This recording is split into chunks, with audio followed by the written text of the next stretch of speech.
Okay, it looks like it's going.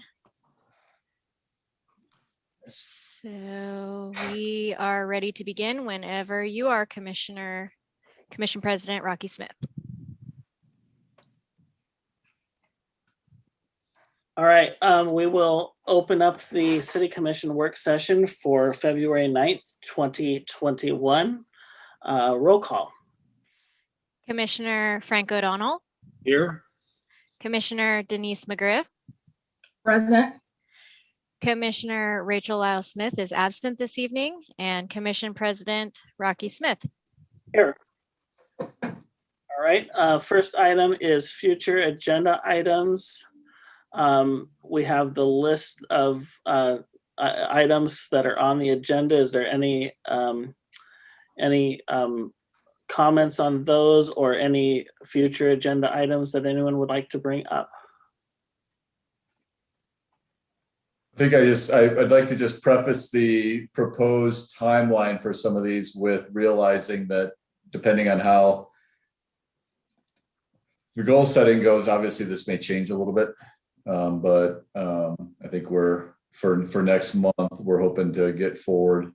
We've got Wes, Clackamas Water Environmental Services lined up. We've had them on the calendar for a couple of months, trying to get them a date where they can come and present to you and give an update.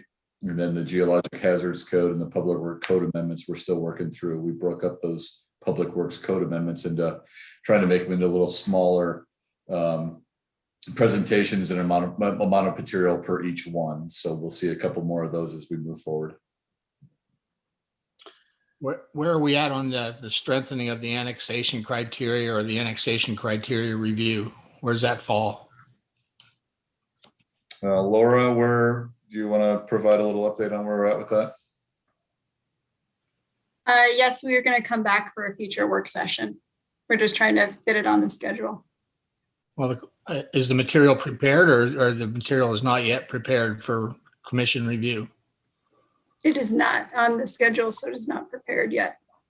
There's a couple of tweaks that we need to make that we could do in a timely manner. And what's your proposed timetable to accomplish that? I'll have to double check with the city recorder to see when we can get it on the schedule. I can't recall off the top of my head. It's on the schedule. I'm just not sure when.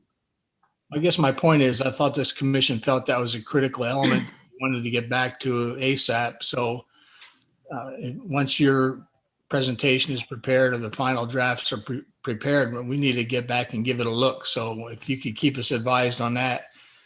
I just feel like some of these things, they go unscheduled and they just fall through the cracks and we never get around to critical issues. So obviously that's why I'm asking about that one. Understood. Commissioner McGriff. Yes, I wanted to add to that.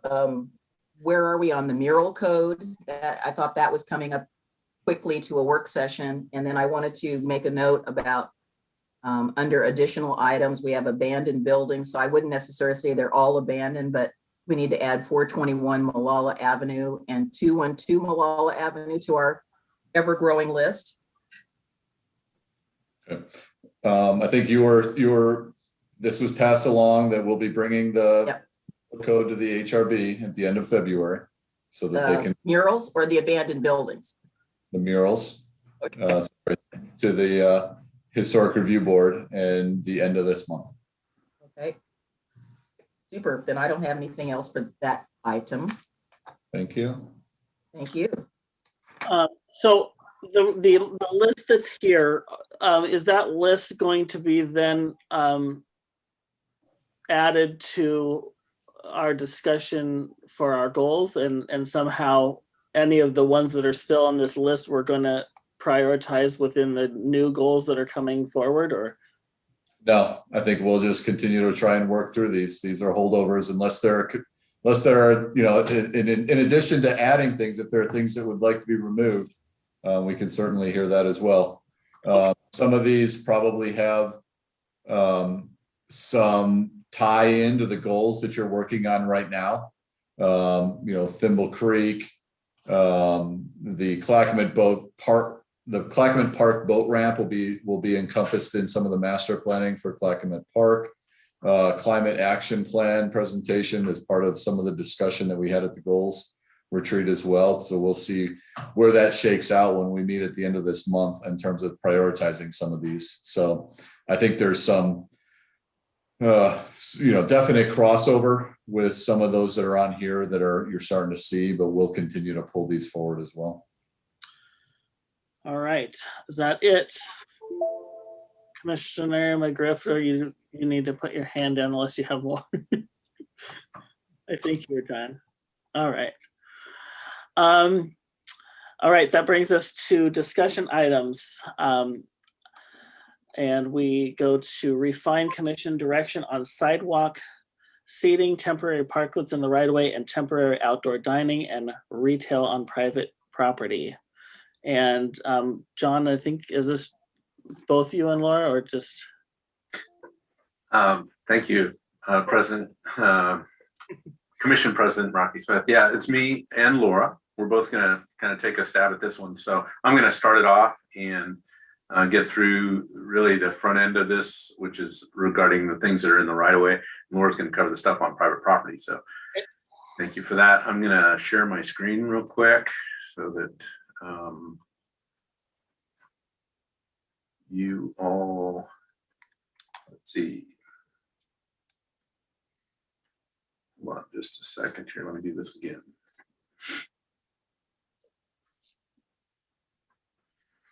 Okay.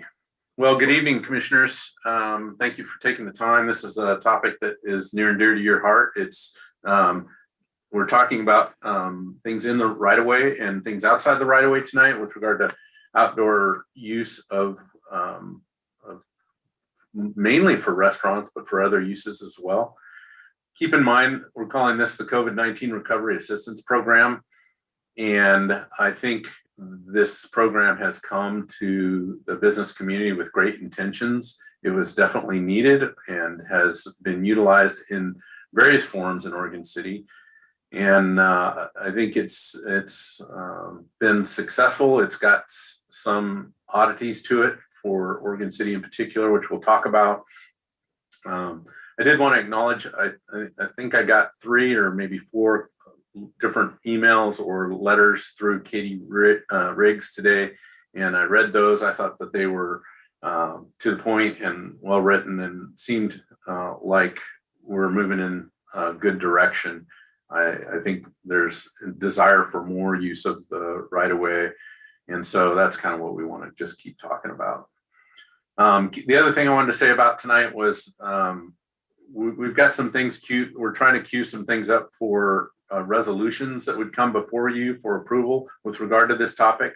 We will need to adopt these. So we're looking for any kind of feedback you have. We're gonna break it into really 3 sections: sidewalk seating, the parklet piece, and then Laura's going to take on the temporary outdoor dining and retail in private parking lots. So they're all open for discussion, and definitely, want to hear from you, because whatever we bring forward, we'd like to get that moving pretty quickly. Some of those come back as early as our next meeting, if we can, or it kind of depends on the feedback we hear, and if our assumptions on where we're headed are right.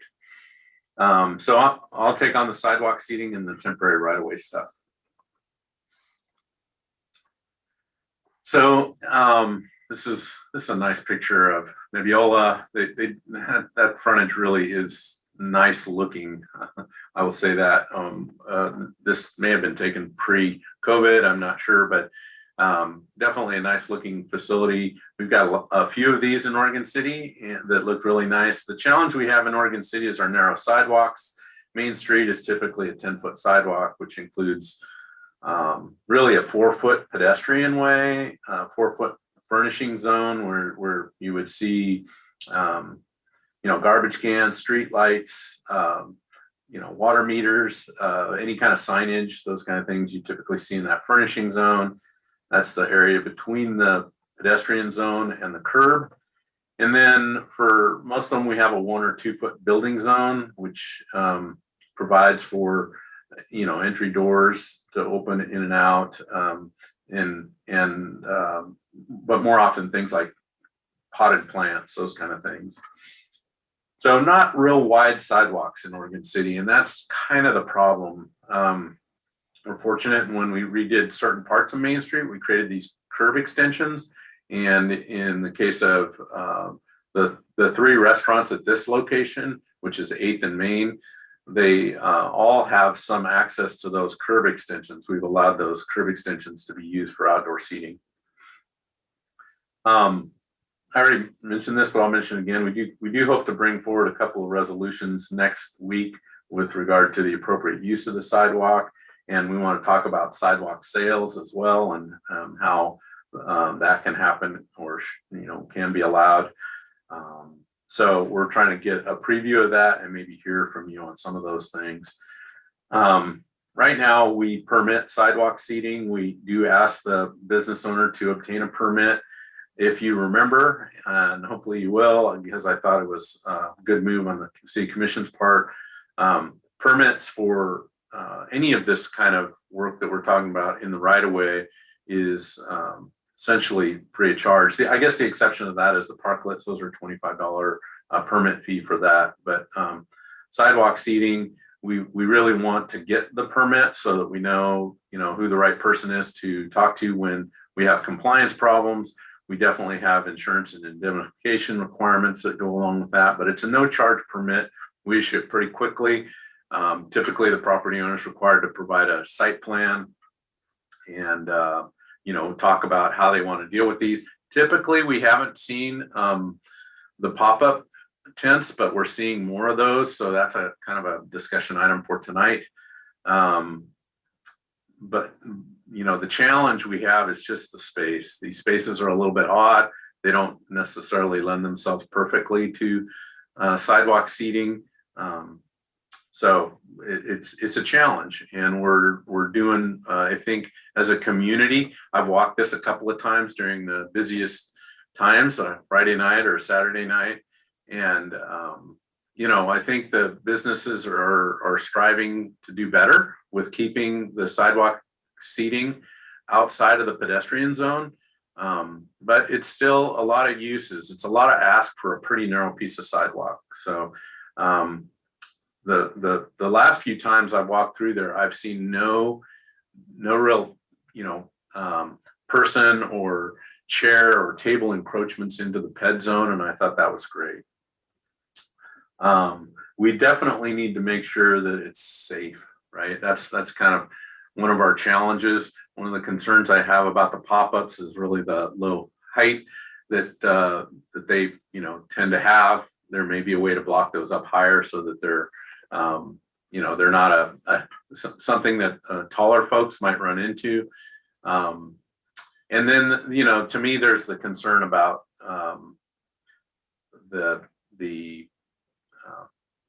those tents can launch themselves in the right wind conditions, and Main Street can get windy. So making sure they're secured in a way that, that doesn't become a safety problem. So that's really kind of all I wanted to talk about with regard to sidewalks. More to come on that. If you have any thoughts about the sidewalk seating itself, or the idea of sidewalk sales on our sidewalks, maybe now would be a good time to just kind of open this back up before I jump into the parklets. So does commission have any thoughts or suggestions, or wanting to make sure we incorporate into whatever we bring you back for sidewalk seating? Commissioner O'Donnell. Well, I won't hesitate. I read the citizen comments and the letters we received also. And in keeping with Mr. Lewis's comments, the one lady made a comment about Main Street being a wind tunnel. And you see these umbrellas that are not fastened down. And I've seen a number of those 10 by 10 pop-ups that don't even have sandbags to hold them in place. And my thought, I know that we've required insurance in many cases from the people using the establishments. But truthfully, what the city allows, the city incurs a liability. We would be in the chain of those people mentioned in a lawsuit. And if there's a bad outcome, if there's physical damage, people get hurt, property gets destroyed. I just think that like John said, if these things become projectiles and are flying down the street, if we have, I know the fire district has tightened down their requirements on heating. I mean, in the end, like it or not, our job is to protect the public and sometimes protect the public against themselves. But I just don't want to forget that in the end, that is our task, and we stand accountable for it, and we would be among those named in the event of a lawsuit. So some of those things that I saw there in action waiting to happen, some of them were very nicely done. The Archbridge Tavern, incredible job they've done, and the people next to them, but some of them are pretty piecemeal and they're problematical, and I'll leave it at that. Thanks. Commissioner McGriff.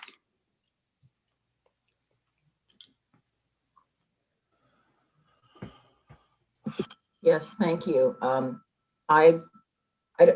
Lewis, I don't know when the last time you walked down there, but I did a quick walk on Saturday, and there were a couple of places where I did not walk through because I was blocked by large heaters, and I just turned around and went back the other direction. What my main concern is, and what I've discussed with a couple of downtown restaurant owners, is the fact that the sidewalk, as you stated, is only so wide. And the pop-ups, they're not straight. They come out at an angle. So you've got the legs of them, which are in the sidewalk, or at least the pedestrian area. And then if you have two of them right up next to each other, it really causes a problem. I think your issue about the height is also the other thing. That's what the owner of the photo at the top brought up to me, that yes, but I'm also a little bit concerned about creating sort of a tunnel effect that people have to walk through to try to get from point A to point B. And I'm not sure how we would remedy that, but I guess right now, what I have a concern about is I just heard a report on OPB that we are one of the counties that's going to allow indoor restaurants. So I don't know how this affects this, but it may not affect everybody universally, but it said 25% capacity. So I guess if you have, seating in your restaurant that's at 25, you can have, at least a quarter of that. So that's going to relieve a little bit of pressure if people feel comfortable going indoors. I don't know how comfortable they will be. I thought that our original proposal, we tried to do a happy medium between, what we were allowing. And I'm not disagreeing with any of the suggestions that you're making, but in your staff report. But I have a concern again about that tunnel effect, trying to allow the restaurants to do what they need to do. But, we also, as Mr. O'Donnell said, we have a duty to the public. It is their sidewalk to traverse, and we should do whatever we can to make sure it's not impeded in any way. I guess the other question I have for you, and it's something I've brought up before, I think we have been extremely generous to people, giving them multiple warnings, and I would like to know what our plan is if we have people who continue to be non-compliant. I think it doesn't set a good example. I've had 2 restaurant owners say, I'm doing everything right. Why is fill in the blank not being told to get in line? And I said, I will bring that up at our work session. Have we revoked any of these permits? We have not revoked any permits, and I do agree that it's been a little frustrating for staff because we've tried to make the permit process relatively easy. We're trying to work within the reality of the kinds of covers that can be put in place.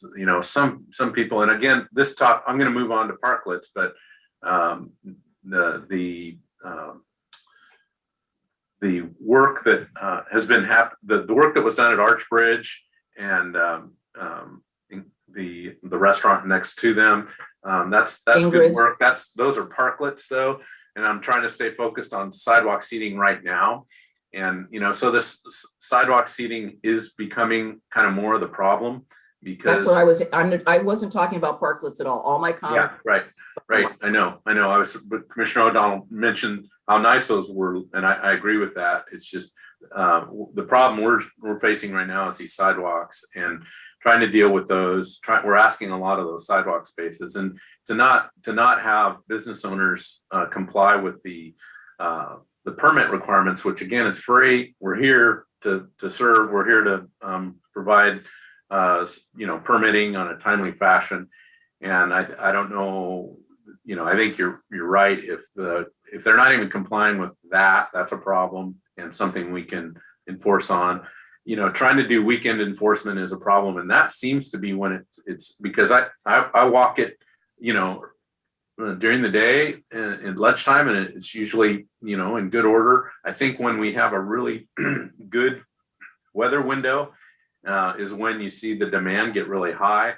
And not only are they struggling for seating, they're struggling to produce their food in a timely manner. So it's, and then once that happens, then you kind of lose control of your seating area and you start seeing encroachment. So it's a challenge. I think it's not going to be perfect unless we're going to, try to patrol that more often, and it's just not, we don't have the capacity for that, nor does code enforcement on the weekends, but we definitely can reply to reports, and photos help with that, and communicating with those permittees and let them know that their permit could be revoked, because I think I've heard that from this commission before, that it's something that they want enforcement to occur on. So we will continue to work on that.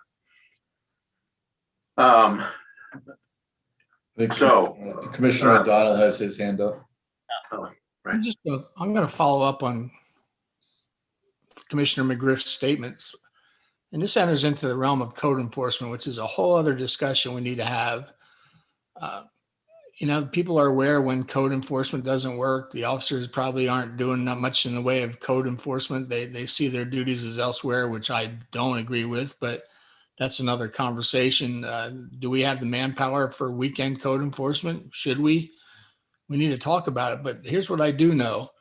In a court of law, one of the lawyer's famous preferred statements is known or should have known. And if we allow things to occur, and all we do is issue multiple warnings with no enforcement action, at some point we'll be sitting in court and we will hear the words known or should have known that we allowed this to continue. So I think it's really a step that unfortunately we need to take a look at. And I'll conclude my statements with that. Just be aware, we are positioning ourselves to be co-respondents in any lawsuit that occurs by lack of enforcement. Thanks. All right. Before we go to the parklet piece, so I want to make sure I have a correct memory on this, because the way when we're talking about seating, you're referring to dining essentially, but are you also referring to just benches, right? I mean, we have two separate things. You have general benches that are used for seating, and then you have dining. And pre-COVID, there was a fee for the dining component, correct? Correct. Yeah, there was a permit required. So pre-COVID, we had a permit requirement, and there was a fee associated with that.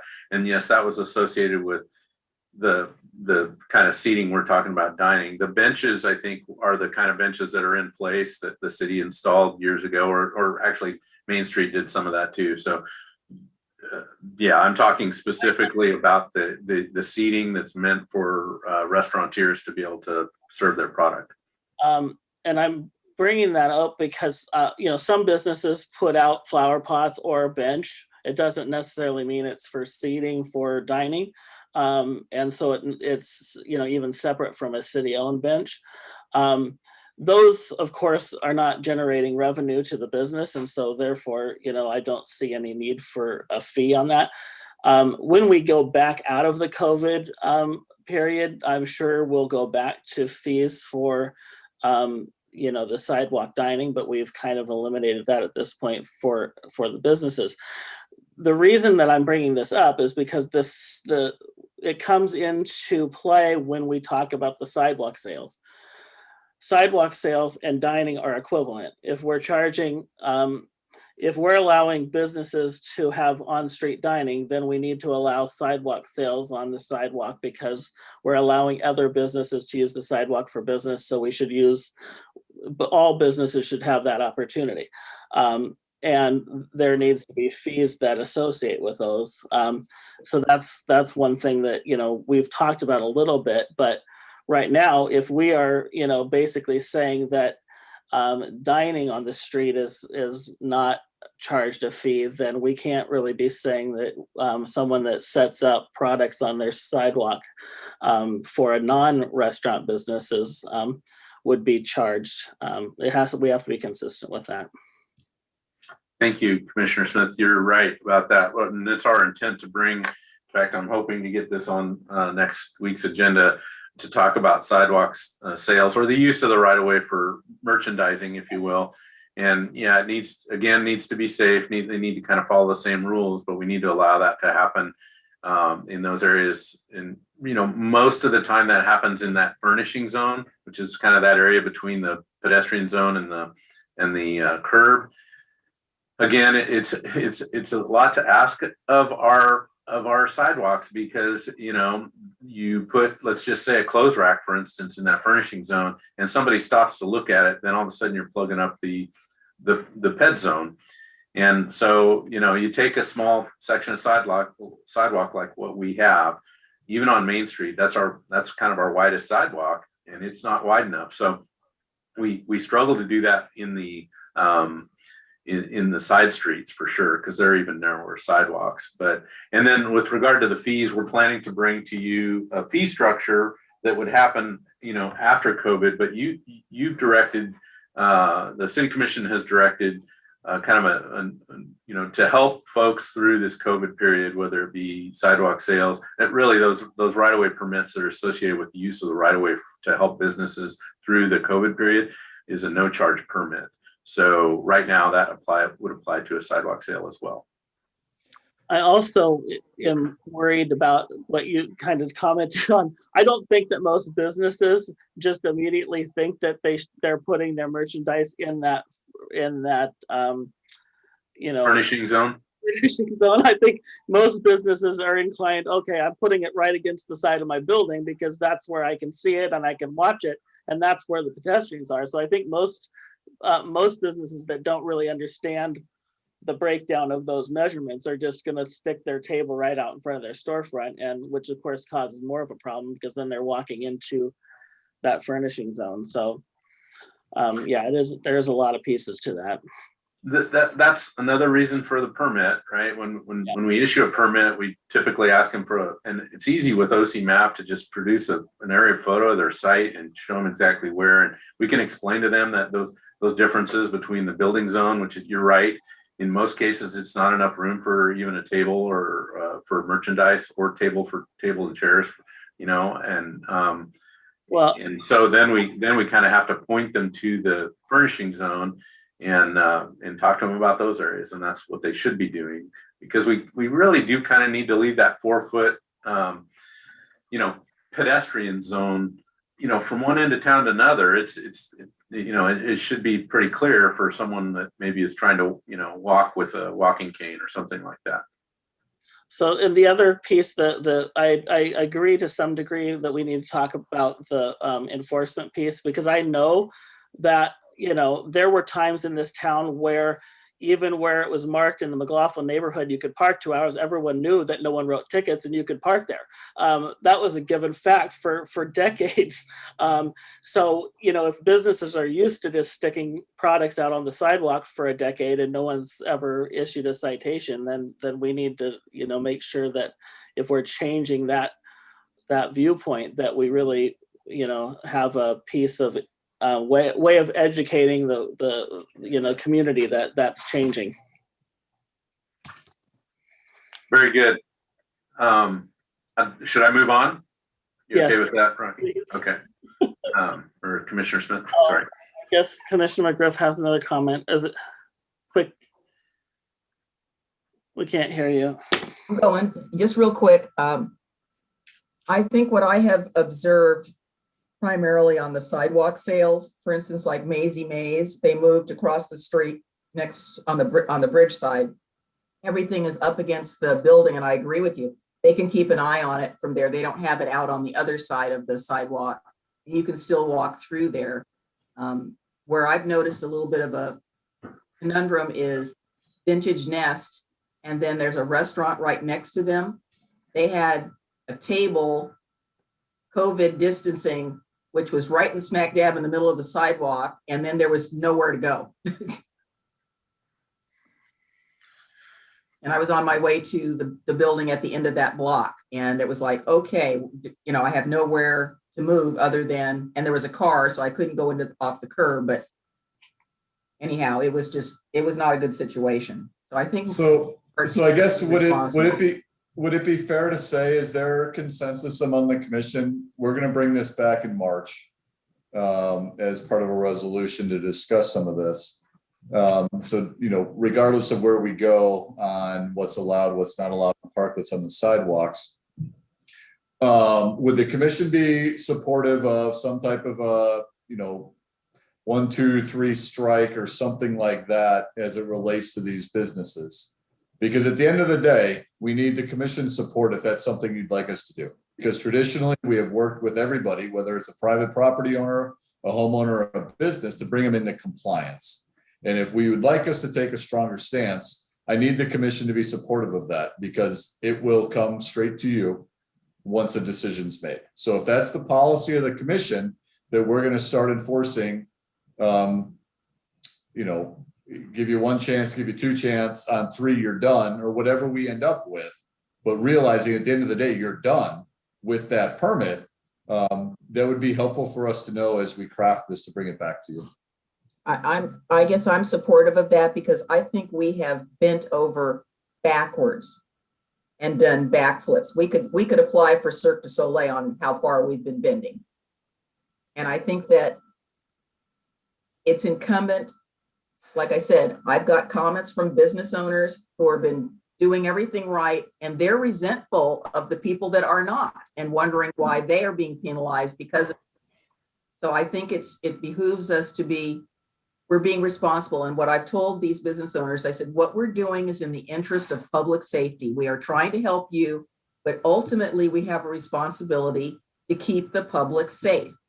And that's also your responsibility. But it's our primary responsibility because it's a public sidewalk. It's not your sidewalk.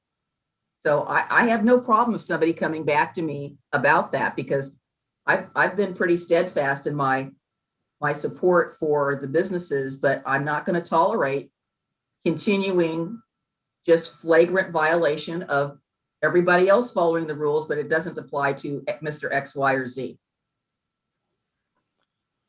I'm supportive of that 2 warnings and then an enforcement action. I mean, quite honestly, in the absence of any enforcement, why even bother buying a permit?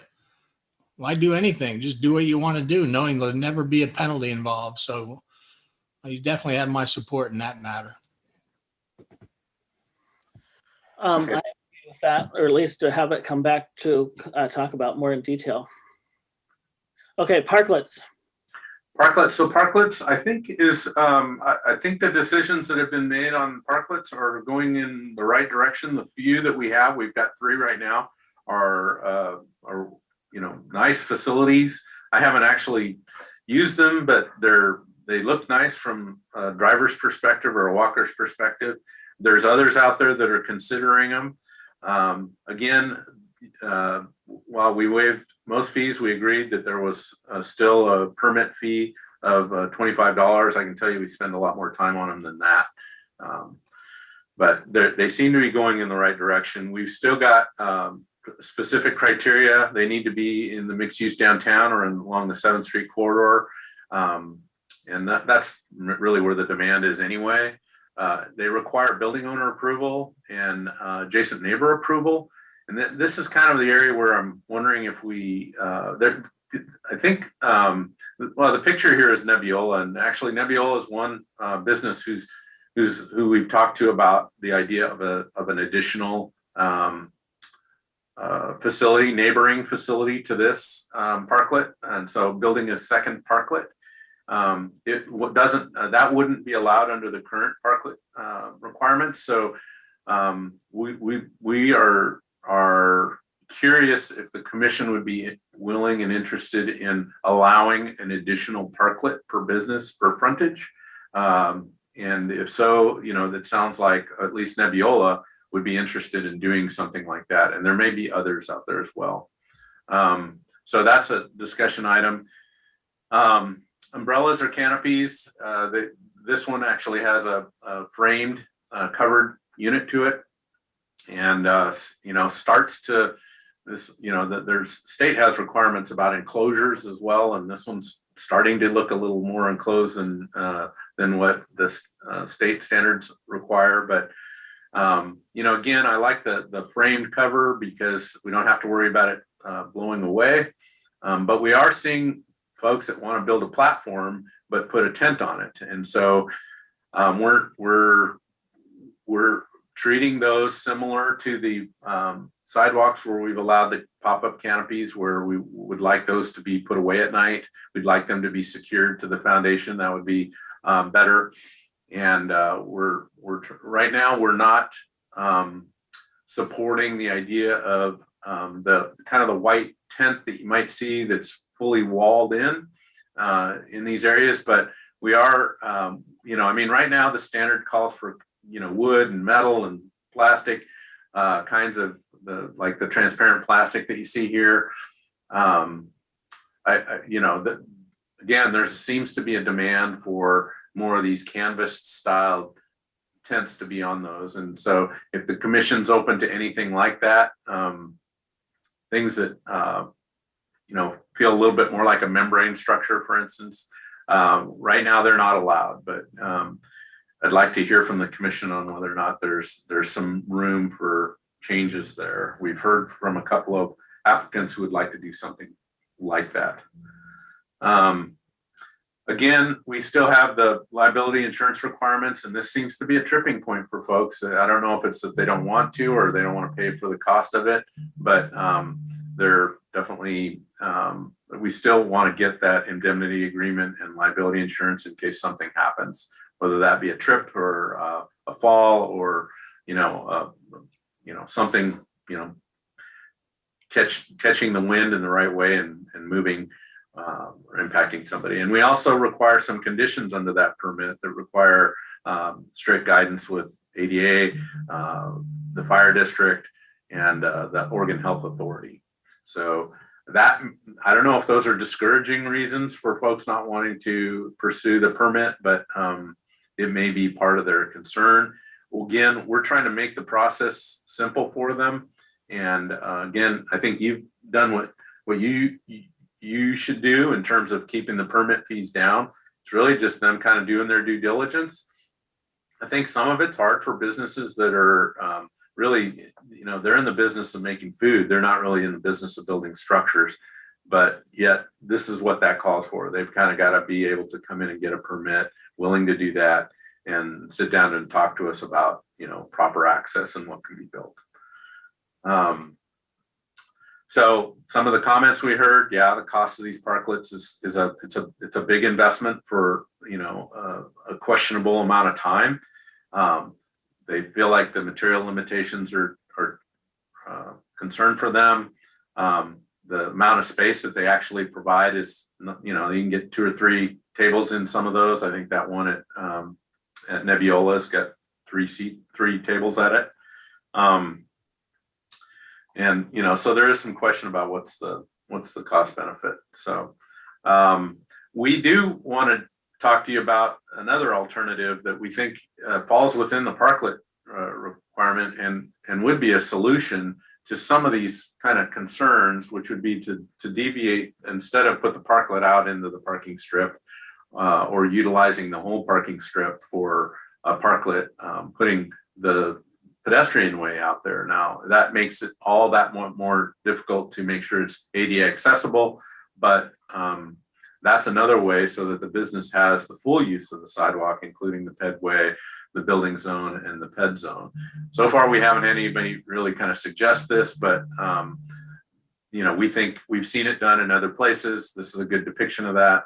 And we think that would be something. And, our parklet standard doesn't necessarily lay this option out clearly, but we think it's a good option for, the right business to pursue. And if you're interested in that, that'd be good to hear from as well. So quick question, or let me finish here and then maybe we can get through that. Are you open to more than one parklet per business? Yes. Are you open to alternative materials? From what we looked at, and I mentioned the kind of the canvas. There's a lot of other things out there that I think we could look at and should look at. And I kind of feel like we have that authority to do that. But if there's something you just hate, we definitely want to hear that, so we can make sure we write our codes around that. So there we go. Options. We can leave it as is. If you give us some other direction on other, the count, the materials, whether you're open to the sidewalk diversion. Commissioner McGriff. Yeah, sorry, I was just chuckling. Could you go back to the parklet for Ingrid's and Arch Bridge, the picture? So something I saw today, and I apologize just to staff. So you've got not the one for Arch Bridge, but the one for Ingrid's. We've got a pop-up tent with plastic sides on it that look exactly like the sides on this thing that appeared this evening, because I went through downtown. I guess I don't have any objection to having an additional parklet. It's more permanent. I guess my question that's puzzling me, so let's say we look at an alternative to the sidewalk. Who's going to build that? If they don't want to build a parklet, they're certainly not going to build the alternative going around. And the other thing is that I really think we need to require insurance. I can't imagine that any of these restaurants, if maybe they aren't telling their insurance agent that they're doing this, but I would certainly want to be covered from a risk management standpoint. I don't know what the amount is. That's for you to decide, but We are requiring that, Commissioner McGriff. We Pardon? are requiring, that is a requirement. yeah. So I mean, I don't know Yeah. what the amount is, but I don't think we need, I do not feel comfortable waiving that. I think again, I'm looking at trying to balance the interests of the public with the private. And we've got to do whatever we can to protect our public. They are our public too, but they're not traversing the sidewalk as much. Thank you. I'm not real thrilled about the greenhouse picture that you had, the thing that looked kind of like a greenhouse with plastic. I under COVID or any circumstance, I don't know how you keep that clean. And then you had another one that looked like a cutout container. Yeah, no, these are, nobody's proposing these. I know, but Carl Right now, I'm Hoffman just- has a ton of containers. I'm sure he'd love to bring some downtown. I'm not sure about the geodesic dome. It's an interesting idea, but I don't think I would eat in there. I mean, that's just me personally, even under non-COVID times. All right, I'm gonna go past that slide because it's got It's too much distracting. content You're for you saying it's guys. Yeah. distracting, Mr. Lewis? It does.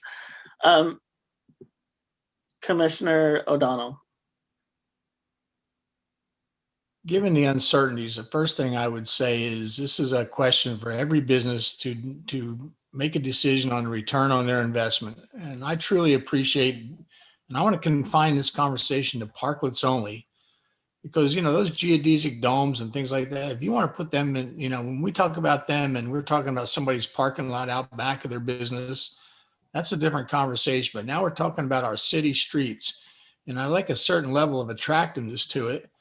And I'm not sure what the inspection standards are when people start doing these things. I've got my own thoughts on when you put up a tent, 16 by 24 or whatever, and you close it in on all sides except for a 10-foot door, is it really any difference than dining inside? I mean, there's no flow through ventilation. It's just, seems like we're fooling ourselves. But on this question, I like to see those people that have put out attractive parklets. Thank you for doing that. I've got no objection for that. I've got no objection to adjacent parklets as long as everybody else feels fine with it. Understanding that, at the moment, our discussion is all about surviving a period of time and understanding that it is that business decision I talked about. Can you get a return on that investment?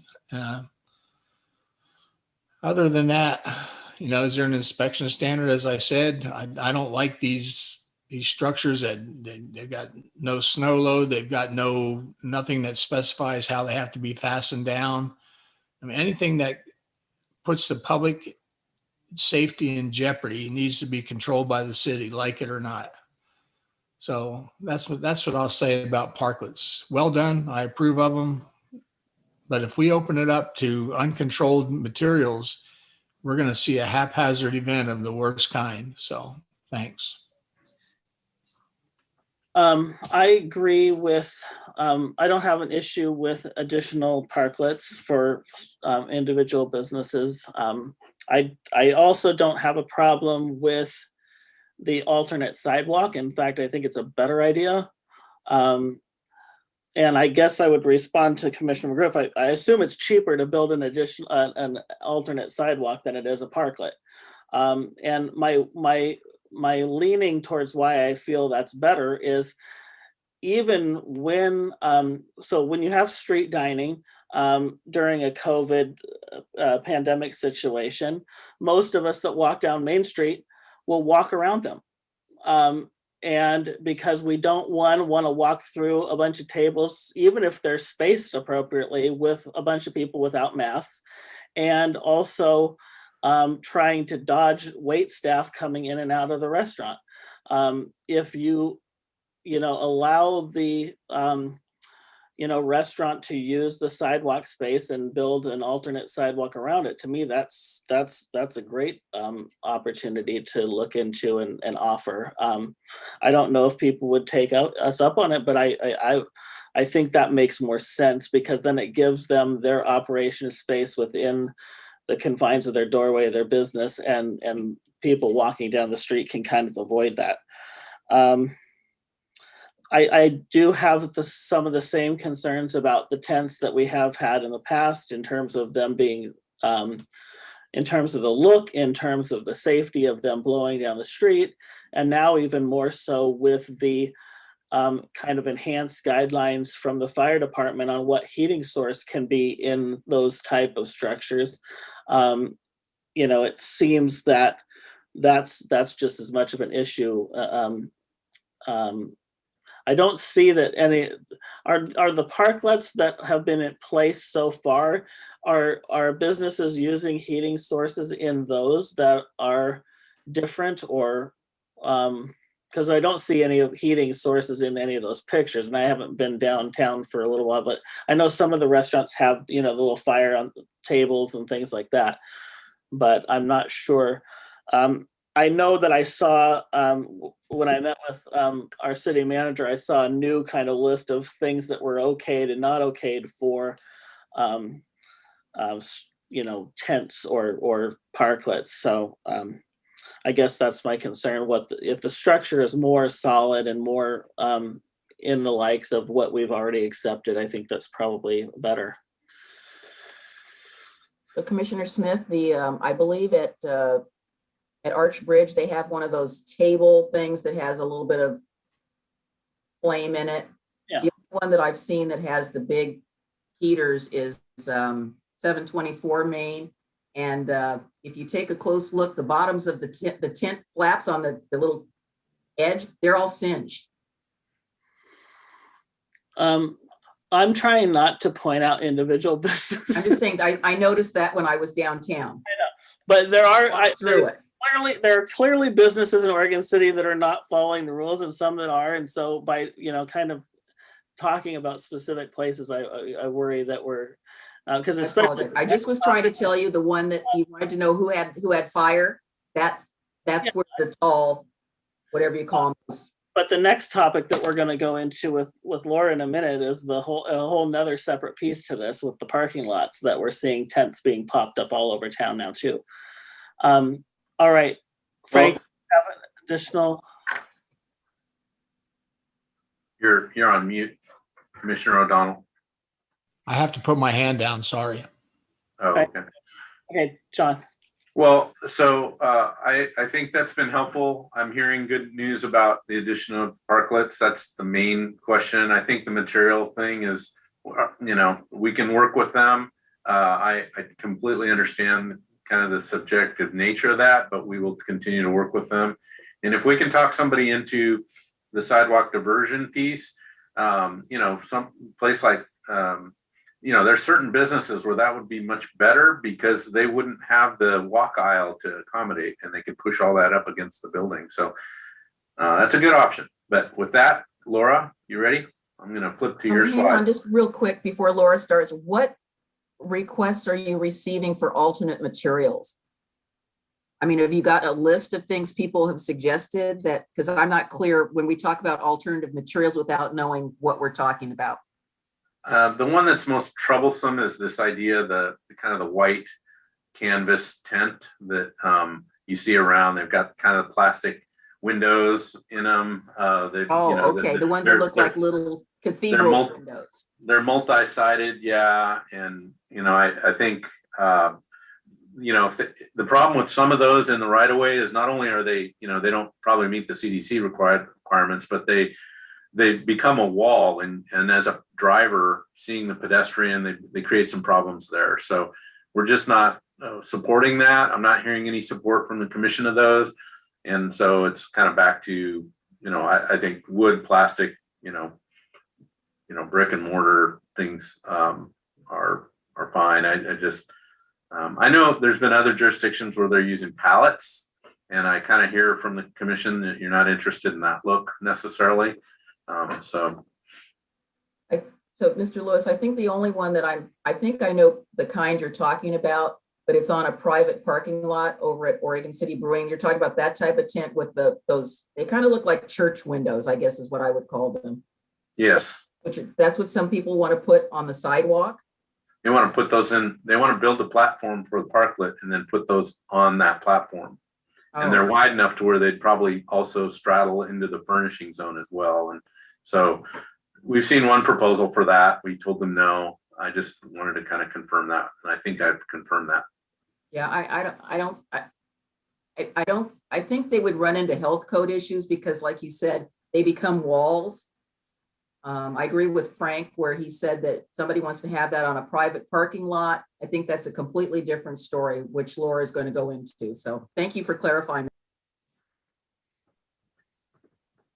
Laura, you're up. You want me to move on to the next slide? Please, thank you very much. Good evening, Commission. Laura Turway, Community Development Director. So I'm here to talk about on private property, this portion of our program that allowed both restaurants and retail to open up to half of their parking lot for these similar spaces. Before we get into it, I'm just going to do a quick highlight of some of those standards.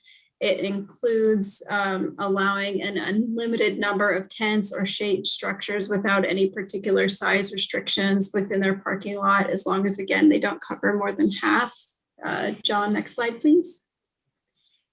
Other standards include the substantial barrier, which is a similar standard that we see in our parklets. You can see in the picture of OC Brewing earlier this past year. There's a sturdy barrier on the left of the picture there.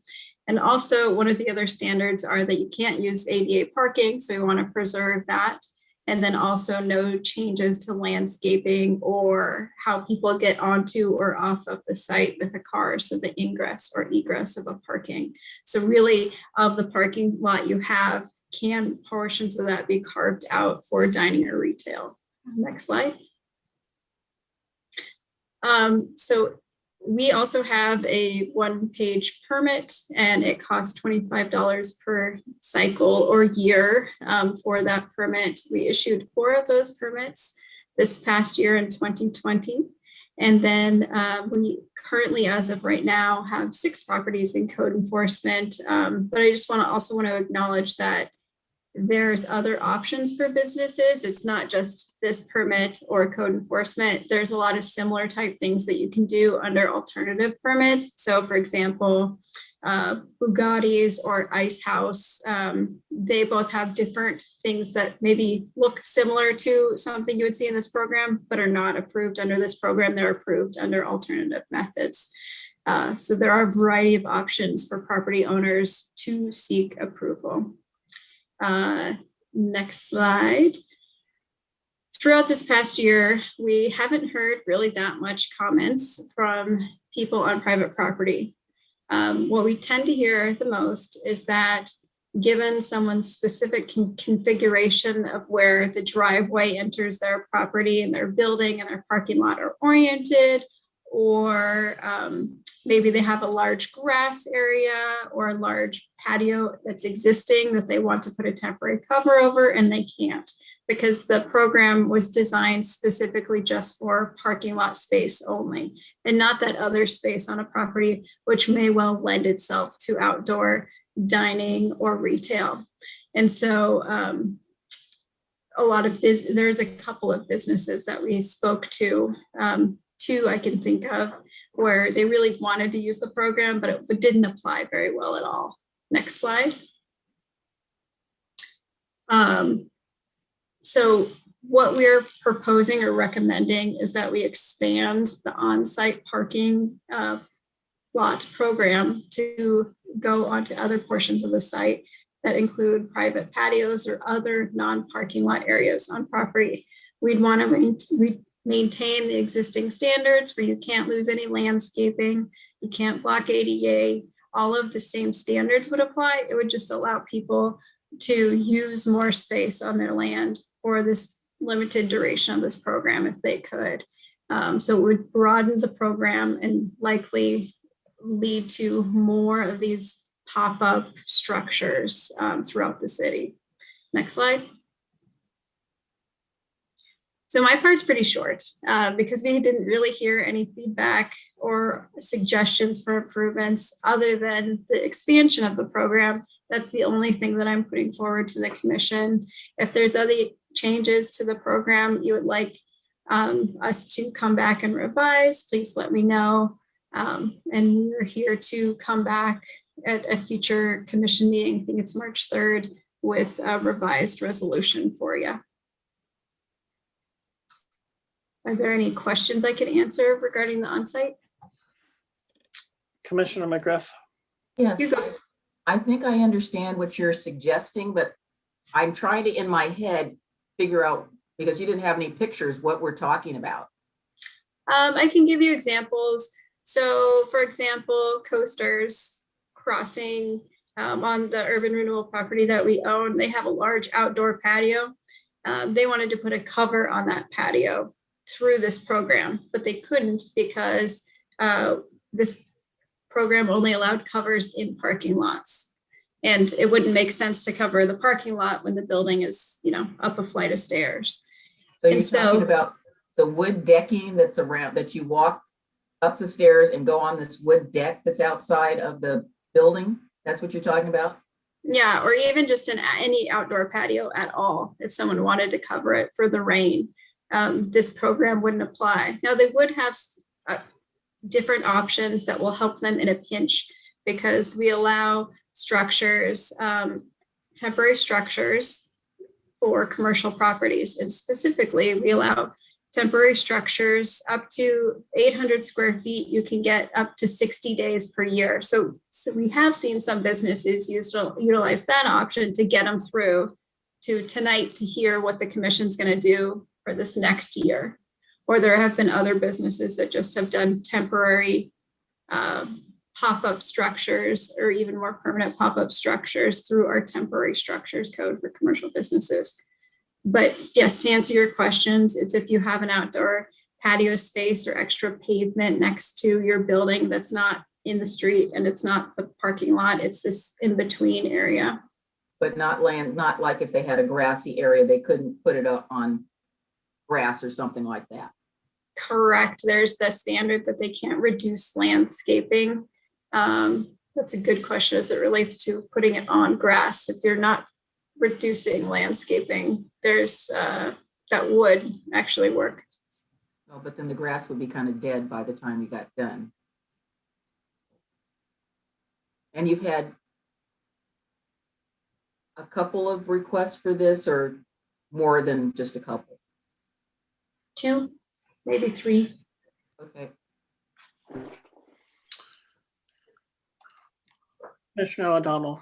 I think that takes care. I wanted, the one that you showed in the picture that had the little fence around it, it now has one of those cathedral tents on it that's only open on one side. I saw that quite a bit. And I think I saw one at the Oregon City Shopping Center, which was kind of interesting, was kind of hanging off the side of the building. Laura, the Coasters Crossing response that you gave I got lost on that. I'm familiar with that restaurant. I mean, I know they have a wraparound wood deck at the top. Were you talking, and out there they have tables with umbrellas on them. Were you talking about them extending their covered area into another area? Covering that right before you walk in the door, that wood decking where there's tables and there are those pop-up individual tents if they wanted a bigger tent to cover more of the rain. So right before you walk in that door, that outdoor area that faces the end of the Oregon Trail. Yeah. I'm not sure what the net gain to that would be with social distancing and all, but I don't need to go into the details of that. You did make a passing comment that are 6 of these type of approaches in code enforcement currently? Correct. We have 6 different properties in code enforcement right now. Okay, well, that sort of reinforces our prior thoughts on what do we need to do. I don't have anything further at this moment. Thanks. So my worry on this is the issue that we kind of brought up originally when we talked about the parklets, and especially in terms of COVID. Most of these tents that we're seeing are enclosed on all sides. And so I don't understand how that's different than having a restaurant where people are sitting inside with 4 walls enclosed. So I don't know what the guidelines are for these kind of things in terms of the state, or in terms if we allow businesses to get a permit and to put a tent up on their parking lot, but they've enclosed all the sides in and there's no open air, then what is that an issue, and is that something that we would enforce or that the state enforces, or what? It has not been something that we have been enforcing. We've been leaving that to OHA and the state to enforce. But as Commissioner McGriff identified earlier today, we were downgraded from extreme to high risk. And so it does allow indoor dining at 25% capacity as well as the outdoor dining. And so we were just looking at the structures themselves, and it would be up to each individual user to space themselves appropriately to comply with OHA requirements. But we were very careful not to get in the middle of that and start to regulate it as if we are OHA, because we're not. I think the question being asked is what is the requirement? Because I thought you could only have it enclosed on 3 sides. You had to have one side open where there was like airflow or something or other. Under the extreme risk, which we were in, you could only cover 25% of your walls. And so it had to be very open. Nobody was doing that. No, I've seen 3 sides pretty much. The other issue is, okay, even aside from that issue, I don't see any of these type of structures in parking lots doing anything for a barrier. So even one that, so, there's still cars driving right through the parking lot within 5 feet of these tents and there's no barrier. So that's the other piece that's missing with these right now. And I know that that's one of our requirements, but it's not happening.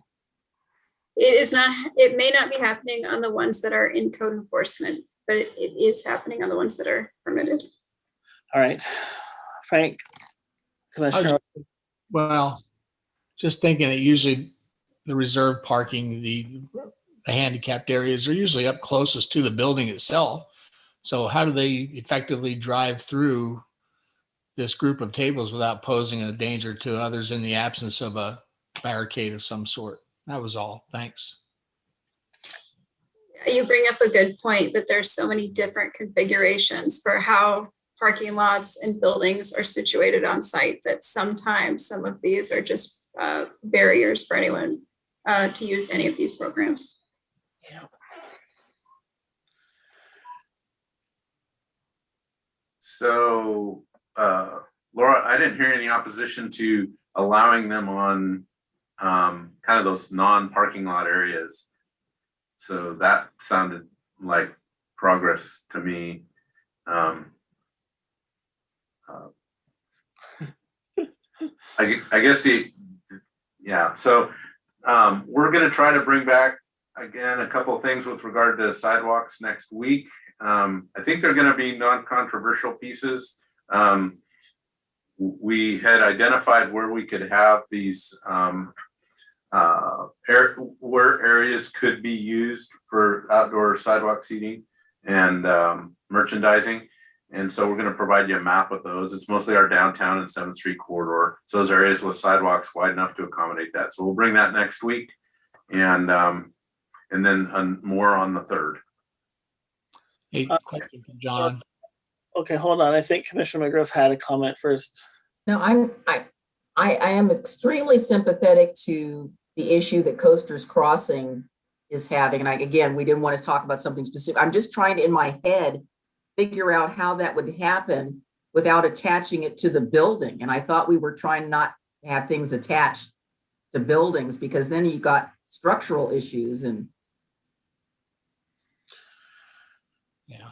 What I know about Coasters Crossing, because I go there from time to time, is they've got actually 2 levels of seating. They've got the upper deck, which is at the floor level of the restaurant, and then you step down a half a dozen steps to another level that is. we're talking about over there, because I was trying. So I'm guessing, I don't know this one, but I'm guessing that where they're using the pop-up tents on that kind of that lower level in particular, and the upper level, there's really narrow seating. I think it's 2 people tables only, but the other ones have quite wide seating. So I'm guessing they're wanting to span more of that with longer tents. That sound about right, Laura? That sounds a little more, I can see it in my head. All right, well, is there any other comments? I know we've got one more topic tonight. I got a lot of good information from you, so I appreciate your time and energy. We'll try to bring you back something that you can feel good about approving. Okay. I just have another, I'm just clarifying. So I know that we've got a number of people on Main Street that want to build something up higher so they can cover the sidewalk with, more seating. I guess I still have just a little bit of an issue with that. We're not on the sidewalk permitting and the parklets. Those are starting to touch the building. They start feeling a little bit more like a building code issue. It creates that tunnel effect. I mean, I think the one that I know of that's asking for that, Denise, is one that I think would be better to work on this idea of diversion of the sidewalk, because then they could still have their kind of their restaurant area up close to the building, and we could move the pedestrian into more of the parking strip, and I think that works better for them. But they still, for coverage, they still need to work with a secured pop-up tent or something better than that. But it sounds like we're not advocating or we're not supporting building to permanent structures on the sidewalks. Right, Right. yeah, I would have to say yes, I'm not supportive of that. I'm really not thrilled about the tents being on the sidewalk either. Because I think that creates its own problems. Commissioner O'Donnell. Yeah, we are not advocating permanent structures on the sidewalks. And secondly, if we're going to divert people into the parking areas, then we're obligated to provide some kind of barricade for their safety also, not some superficial thing. And I do appreciate what Mr. Lewis said about the train station. I understand it better now when he referred to the area they're talking about. And I understand if they want to put something there, but once again, what are we doing to secure those kind of structures that they don't become, windblown projectiles? And I'm not sure what our inspection process is, but it needs to be firm enough that we protect ourselves against those kind of occurrences. And we talk about putting tents or whatever in areas that are not parking structures or whatever. Let's make sure we're clear about what those are. I mean, there's land that they own and there's land that the city owns. And, let's, like the parking lot adjacent to the train station, I believe that's either city owned or UR owned, Urban Renewal owned. So I've got no issue with doing it as long as we provide for the safety of our population. Thanks. Well, And to add to that, the example of a deck or a patio is different than a grass area that's right by the parking lot or right by the road. So in areas that are, let's say, 10 feet from a parking lot or a roadway, probably have to have a barricade of some sort as well. I don't know what that would be, but there, clearly could be areas that are drive-through where there's a grass plot that's not curbed, or they put the tent right alongside where we need to worry about a barricade, where you wouldn't if it's completely beyond the curb, 20 feet or whatever. I don't know what that would be, but I think we have to be open to know that those there could be variables there. Okay, Commissioner McGriff, last. yeah, I guess just to reiterate what Commissioner O'Donnell said, all you had to do was be at concerts in the park when we had a little gust of wind coming. We had some tents blow away there. So, I mean, they are, a little bit volatile, and the ones that blew away actually had some minor weights, but, I know better on when I put ours up, but I guess fundamentally, I'm not having a heartburn about the diversion. What I'm having heartburn about is, while we're suggesting that they could provide an alternative path, it's then we've got still the issue of the public sidewalk that's been completely taken over by a business. And I'm having a little bit difficulty reconciling, even if we provide an alternate pathway. And I mean, now we're talking about under construction. Yes, I've been on those where, they build a little cover and you divert out. But, as soon as the construction is over, then, you can walk on the sidewalk. So I'm not saying yes, and I'm not saying no, I'm just having a little heartburn with it. We would not be providing the alternate sidewalk. They would be. I know. I think hopefully we can think of this as an interim Right. option that gets us through. But then what is our responsibility regarding the sidewalk so I'm assuming on the bottom picture, that's a barricade, so somebody doesn't walk through, quote, Correct. the public sidewalk where there are tables? Right. And we put them onto an ADA compliant Right. alternative route. This is interim. And if we're not interested, that's fine. But it does make sense from just trying to reduce the conflicts of business servers, Yeah, people sitting there and people trying to walk, right? I mean, this is honestly a lot cleaner than trying to keep a 4-foot space as you've got cross traffic in 2 different directions come at each other. And who knows, maybe no one's interested in this, yeah. but. Well, the one that's above, is that coverings over the walkway? Yes, it is. Okay, that's what because it's kind of cut off. It looks like there's a planter strip and then there's some shade, or that wouldn't protect anybody from the rain, but Obviously, it's in a sunnier climate than here. Okay, well, try it as an option. Okay, we're moving on. How my friend Mr. O'Donnell feels. Silent. He feels silent. We're moving Again, on. thank you for your time. We'll bring you back something that hopefully you'll be okay with. That's the first time. Oh, that's the second time. All right, we are moving on to Oregon City Westland Pedestrian and Bridge, Bicycle Bridge Concept Plan. My favorite topic.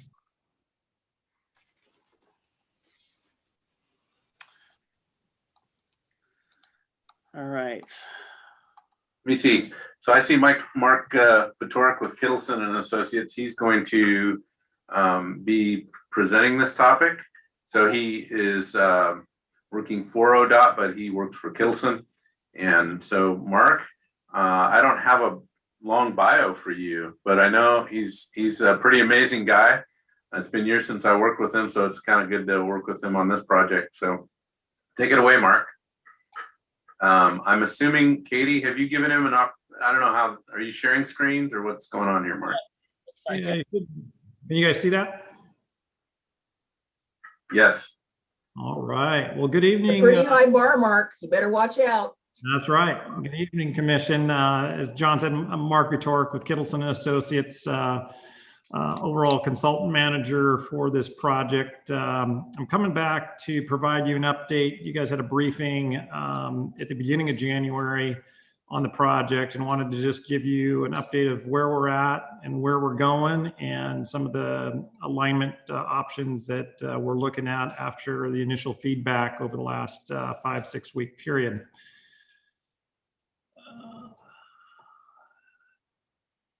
So since the January 4th briefing, a lot of work's been going on. I've seen Commissioner McGriff a number of times the last month. We've had 2 tribal briefings with all the tribes that have interest in the area. We've had a technical workshop with engineering and planning staff from Metro, ODOT, Oregon City, Westland, and Clackamas County. We've had a project leadership team meeting 1, which is policy representatives from each of those agencies. Commissioner McGriff is your representative on that group, along with the other 4 agencies. We've had our first project advisory committee meeting, which is made up of over 20 representatives representing different views and different land ownership, tribal ownership, and then different constituents from bike ped to emergency services and so forth. Last week, we had a walking tour with the leadership team, the project advisory committee, and the project management team. And then we've had a number of stakeholder interviews. And the website is online. And we've also finalized the purpose and need for the project. And just earlier last week, the project management team narrowed down to 5 alignments based on all the initial analysis and feedback to do further evaluation and a deeper dive. So I'll walk through how we got to the 5 and then what we're going to go through as we move forward with those 5 from here. So there's a lot of information and a lot of work that has been done going into this process. We've had a number of inputs. So we had the 2016 assessment memo that looked at some initial alignments, both on the 205 bridge, north of 205, south of 205. We've had feedback from the project leadership team, the advisory committee, the technical workshop team, and the consultant team. Feedback from the stakeholder interviews, homework assignments that them and others got, along with the tribal briefings and the walking tour feedback. Through that, identified 15 alignments. It's a lot of alignments for a short stretch of river, basically between the Locks Canal and I-205. a few others. So those went into an initial screening process. And out of that, we came up with the top 5 alignments to take a lot deeper dive on. In that, there's a tech memo 2 that describes that process, and Dana and John will have that in their hands tomorrow. We're just scrubbing up a final few comments that have come in from the various committees to show basically how we got 15 down to 5 and the reasoning for that. So just to give you a little bit of history, when you guys met and had the briefing back in early January, there was kind of an initial set of 6, and if you do the math, there's some options, 8 initial, what I would say, straw man alignments that could be considered and were used to get feedback. So when we went out and did stakeholder interviews, homework assignments that were given to the advisory committees, the project leadership team, they were shown this and basically asked a series of questions of, are there ones here that give you concern? Are there ones that you support? And are there others? And that's where we started to develop a number of other scenarios just to familiarize. Here's the lock canal on the tip of Moores Island. So this option 1A basically would come off of 4th Street across to the island. And this one went to the parking lot. This other one went up to Mill Street. This one came off the elbow here of 99 up to this location and so forth. 3rd, the current alignment with bridges below next to it, and then one to the north at that point. Through that work, there was a lot more alignments, as you can see. So this is where we got up to 15, and there was different various options. For instance, option 2 coming off the elbow, there was one that went to Moores Island, one that came across a little bit further to the west and to the east, number of alignments in and around the Arch Bridge, and a few more to the north before the river really widens out as you get up towards 205. So a lot of feedback. I think what we heard in general from a lot of the public, tribes, everything, is anything really closer than this really gets in the view shed of the falls. And that was a concern, and really there's been no feedback that, hey, we should have a pedestrian connection further upstream, closer to the falls than this location of 4th out of here. A lot of feedback through here. We'll talk a little bit about it. And then up here, people were interested in a few different crossings. I think a lot of people realize the river gets a lot wider and the land use makeup on both sides gets a little less dense. So there was a lot of desire to keep in the downtown area or the potential heritage redevelopment of the Heron mill site, and then with the redevelopment over here of the Belgravia site. So a lot of interest. So you see a lot of options in and around that location. So the consultant team went through a process of, all right, do these work? How could they work? Is there any fatal flaws? And we had an initial screening criteria based on not a railroad, but I wanted to give you kind of understanding of the criteria we looked at. We looked at the overall bridge length. We looked at the percent grade or the slope, so the ability to roll across a bridge with a wheelchair. We need to maintain at least 5% or less. So every 100 feet you would go, no more than a 5-foot gain in elevation. Otherwise, we're out of compliance with the American Disabilities Act. And then on both sides of the river, what sort of area do we need for ramping, either ramping up or ramping down? As this group well knows, Oregon City and West Linn don't have the same topography on both sides. Oregon City side is a bit lower, and then West Linn is generally a lot higher on the west side. So those were some of the criteria we looked at. The primary criteria for the initial screening which is in essence fatal flaw criteria, is the navigational clearance requirements. This is a requirement by the Coast Guard. And the easiest way to kind of explain this is the hole in the sky above the surface of the river up to the vertical clearance here, and then the width.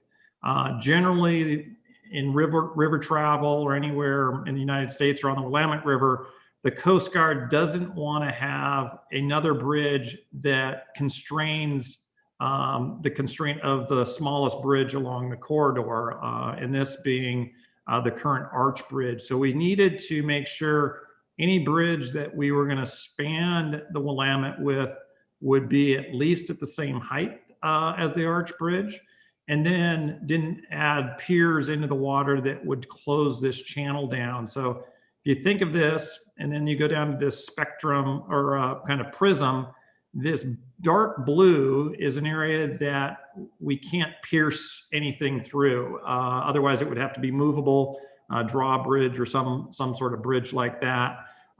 It then next down as you come into the canal channel into the locks. Obviously, the locks are closed currently, but there's a lot of desire and effort to get those locks reopened. So the Coast Guard looks to maintain that. One of the areas that's under a little bit of question and further research is the area that is upstream of the end of the canal up towards the falls, because that's not a true navigational channel and such if you're trying to go further upstream. However, there's fishing and recreational activities. So the specific height of how tall the bridge needs to be in this section is an area that you need to do a little bit of work with the Coast Guard, a little bit understanding of what sorts of vessels use that or could use that. So you take for instance, the Frog Ferry concept or the fishing boats or the tourist boats, what sort of height is going to need to be maintained in there. So that's a little bit of a negotiation with the Coast Guard, but also understanding what vessels currently use that out there. And it's a little bit more negotiable because of just, in essence, this is a cul-de-sac. If you think of it, you can't jump the falls. So this is not as critical as the main channel and the navigational. So anything of those alignments that came off the Oregon City side and pierced through this were eliminated from consideration because you're not going to get over that hurdle with the Coast Guard. In the United States, there is a doctrine of first navigational rights or first passage rights. So maritime has the ultimate authority. Next comes rail. Next comes vehicular after that, and that's the order in which those transportation modes came into reality over time. So maritime basically trumps everything going forward. So we have to abide by that and work around that. And there's no exceptions to that rule, unfortunately, because once you block a river, it's hard to get a boat or a commerce past it. So through that process, we eliminated a few. We also went back and there was questions by the commission here and by others of, why could we not use the 205 bridge? And we went back, there's a memo that kind of summarizes all the different elements, but just to give you a sense, the idea of hooking something underneath created a constraint vertically. So to get the vertical channel by lowering something, you get lower than the arch bridge. So that was a constraint. And then cantilevering something to either this side or the other side, so basically extending out, had two primary problems. One is these support columns would likely need to have another column out in the water to support that extra width. Secondly, the ability to land a multi-use path on both sides becomes a lot more difficult because of the on and off ramp configuration on both sides. And then in addition to that, the noise along the corridor up there makes it difficult. You roll all that together, and the costs of building something here were a magnitude of 2 to 3 times as much as a new standalone bridge would be. And therefore, this was deemed not a viable option. Since that determination, there has been a lot of design work, obviously, on the 205 corridor. They're at 60% design at this point, and obviously going back is very difficult at this point. So there's a cost, there's a feasibility, and there's a practicality issue. So this alignment has been dismissed from consideration. Another question that came up from your peers over at West Lynn was, could we cantilever off the current historic bridge to get another 8 to 10 feet to make a multi-use path off of there? We went through a structural analysis, kind of high level, as well as a historic section 106, section 4, which are environmental requirements. And again, this would have 2 high bars. One would be the structural ability to cantilever further out would require strengthening of the entire bridge and possibly new supports. That would change the historic nature and the registration of this bridge as a historic feature. So those 2 were deemed as a fatal flaws. But in addition to that, the cost, again, of doing something like this was going to have a magnitude of 2 to 3 times what a standalone bridge would have going across a similar distance. So just to give a little bit of history, and these have been looked at again and verified as not feasible from environmental, structural, and a financial standpoint. So we had the 15, and based on all that feedback, based on the analysis and working with the advisory committee and so forth, the ones in purple, and I'll come to these in a little bit more direct. So there was 2 identified in the north, one coming off of 10th Street and coming over to basically where the off-ramp of 205 comes. Another one coming into 9th. This one is picking up the multi-use path that currently stops about at 10th. This one would need a little bit of extension to make that connection and across here. One other option was what we call a silhouette option, basically making a pedestrian bridge identical to the look and feel of the arch bridge and building it on the upstream side. And people said, well, why not the downstream side or upstream side?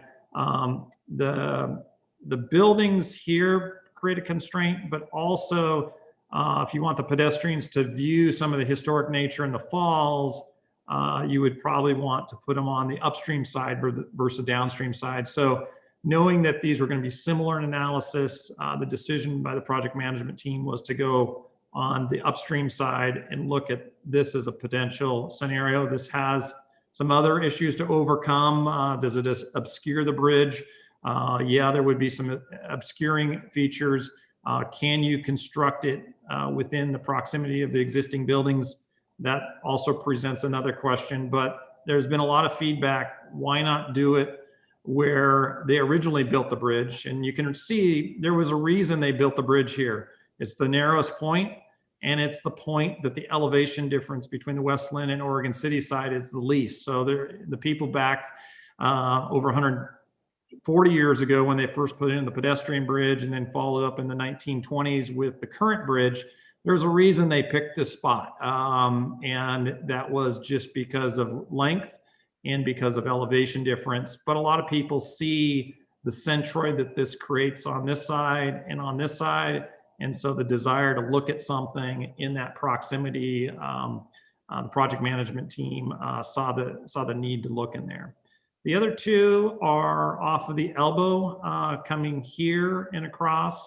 And then the last one is coming off of 4th and then coming to Moores Island and over to this location. So these 5 locations are what will now be examined in a lot more detail against a lot more evaluation criteria than They all can make the navigational hurdle. They can all make the ADA hurdle. Now the question is, what else do they provide benefits or burdens to the surrounding community?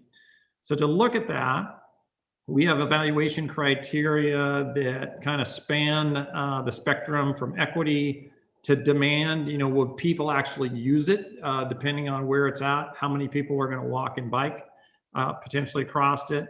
The safety of it from an experience, from a personal security standpoint, the health benefits of it, the sustainability, the cost, and then the feasibility of designing it and constructing it. All those are going to go into a lot of detail here over the next 6 to 7 week period to figure out how do these 5 compare to each other, what are the trade-offs, what are the benefits and burdens that they represent, and is there a feasible scenario to move forward with at that point. In addition to that, everybody likes to understand what these look like and feel. So this is a draft visualization model, but what we're trying to do is give people a sense of what this looks like and feels. So this is taking some of the earlier master planning of the Willamette Legacy Project and just kind of putting some building masses. Obviously, this is getting more master planning as we speak, but what this might look like and how a pedestrian bridge may come off of 4th Street, come across to Moore's Island. Under this scenario, it would actually go up a pedestrian and bicycle ladder, so people could either circulate or go back and then come across to Mill Street. So we'll have each of these 5, we'll have a visualization. This is a draft one. It's not fully rendered, but just wanted to give you a sense tonight of what we'll see with those, and you know, the shadows that might be cast and what they look at from different viewpoints. So if you're standing down here off the viewpoint or the rest area, if you're up here on the 205 rest area, what does this look like? What does it feel? If you're looking from the elbow, how does this feel? If you're looking off the bluff, and so forth, because what we have heard over and over is, how does this affect view sheds? How's it going to impact the nature and environment of the river? So visualization will occur on all 5 of them. And then the other piece is the view shed assessment. So this is just an early rendering of, if you're standing on the current arch bridge looking south, you can see the falls out there. You can see the lock canal. And here's that option we were looking at, coming across, lowering down, and then coming across and tying into there. This is still going through, is it in the right vertical alignment and engineering? But again, wanted to give you a sense of the different analyses that we'll be going through, not only the traditional engineering, planning, equity, but more importantly, the visual impacts of these 5 bridge alignments that we're looking at in more detail. So upcoming activities, we are going to complete all the stakeholder meeting interviews. We had 12 rounds, and those are with multiple people, so it's not just one individual. We've gotten through 7 of the 12. We have next 4 or 5 here in the next week or 2. We have a few focus group work sessions on specific elements. So ones we're working with the Locks Commission and the Coast Guard, just to make sure we have all their assumptions in alignment. And then we're producing 4 or 3 memos, preliminary bridge concepts. So how do they look? What do they feel like? What is the potential cost and needed bridgehead requirements? What are the benefits and impacts of each of them?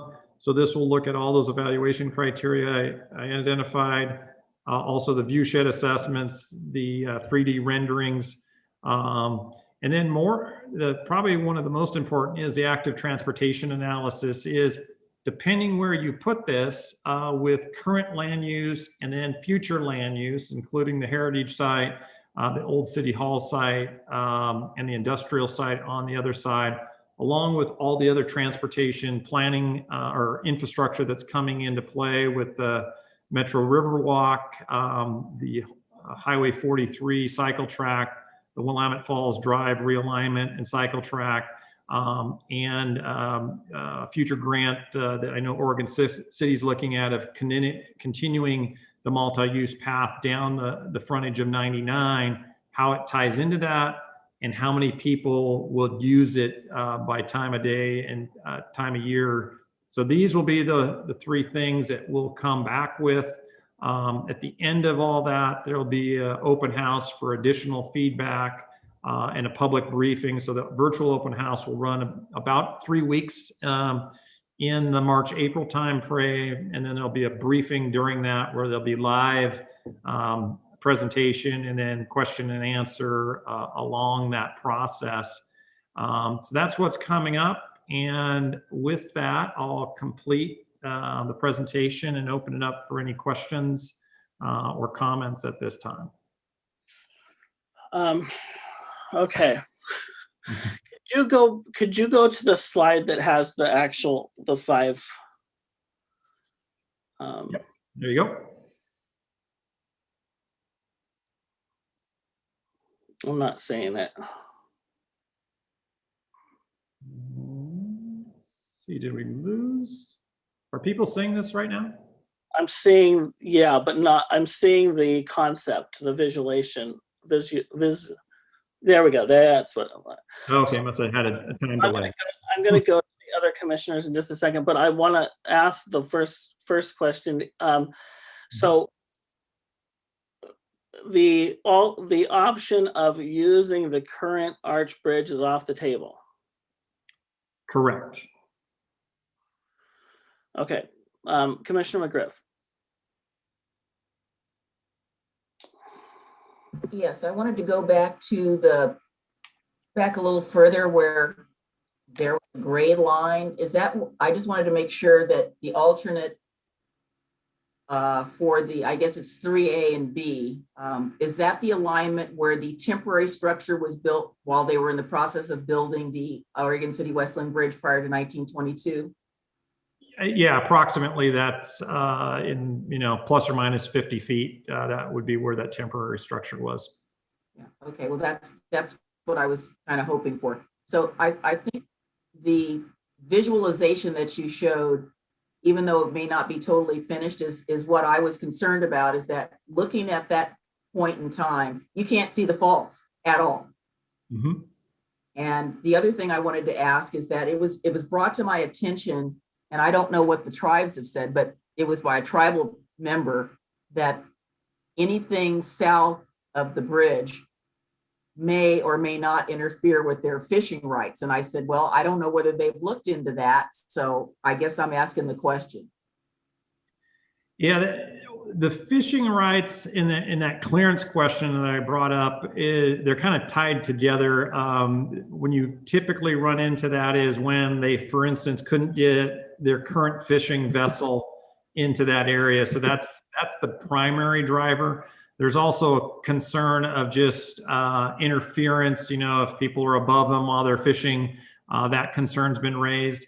It is interesting in talking and getting feedback from the tribes. It's kind of it's a little bit of a 50-50. There's a lot of concern of, impacts to that area, but they also see the historic value of being somewhat close so people can understand and explore that.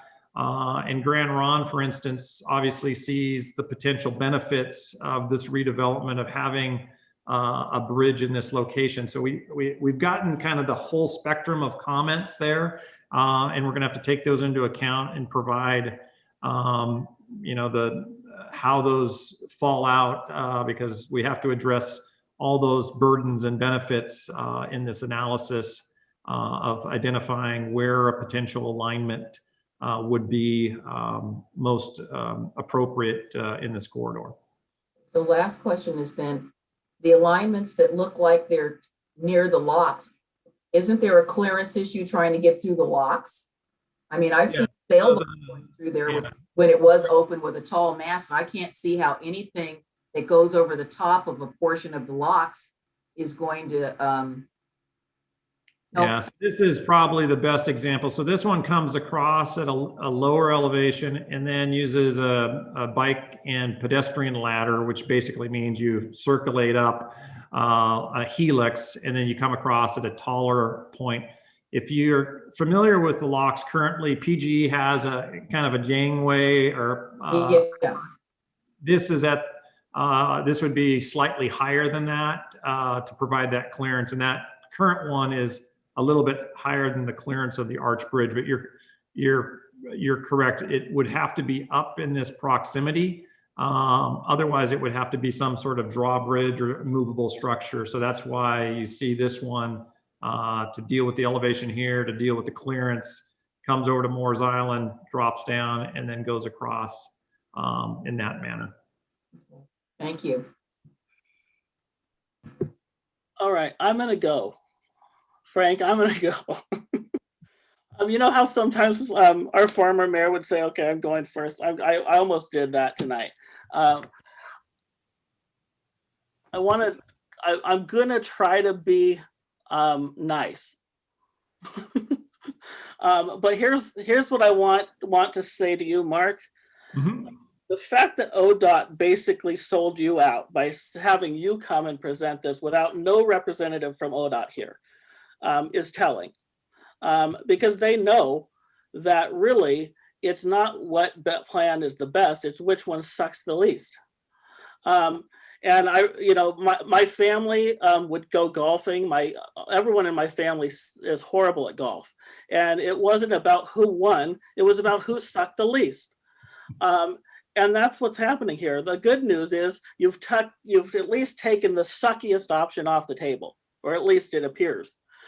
The problem is the rest of them are just as bad.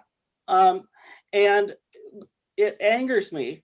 Why? Because the state spent a ton of money renovating the arch bridge, and this never came up.